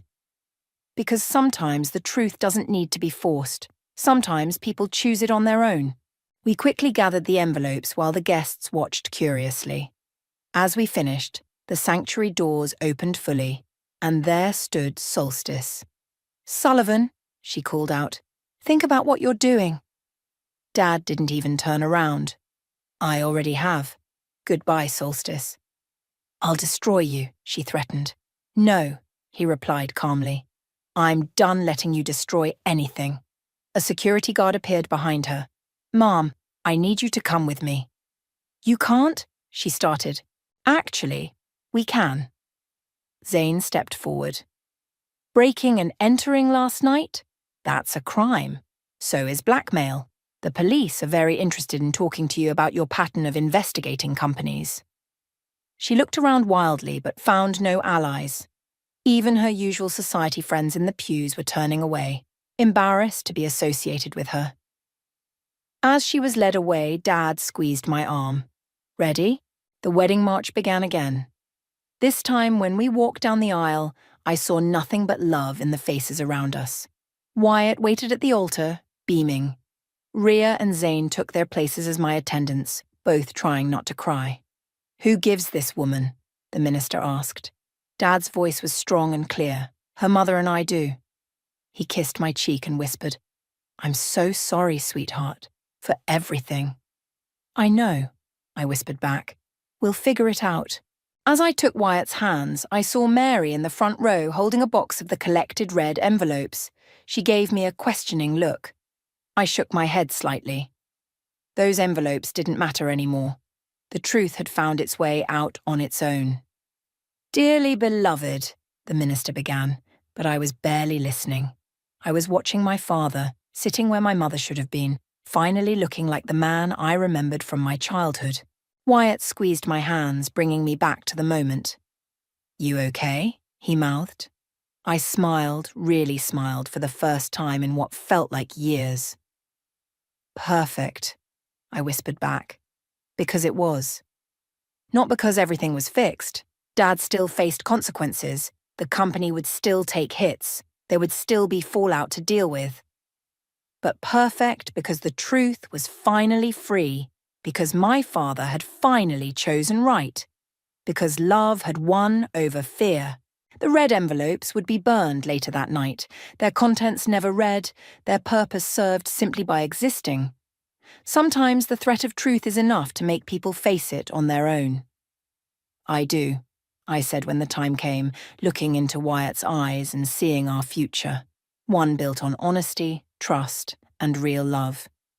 In the front row, Dad wiped away tears, finally free from the chains of his secrets.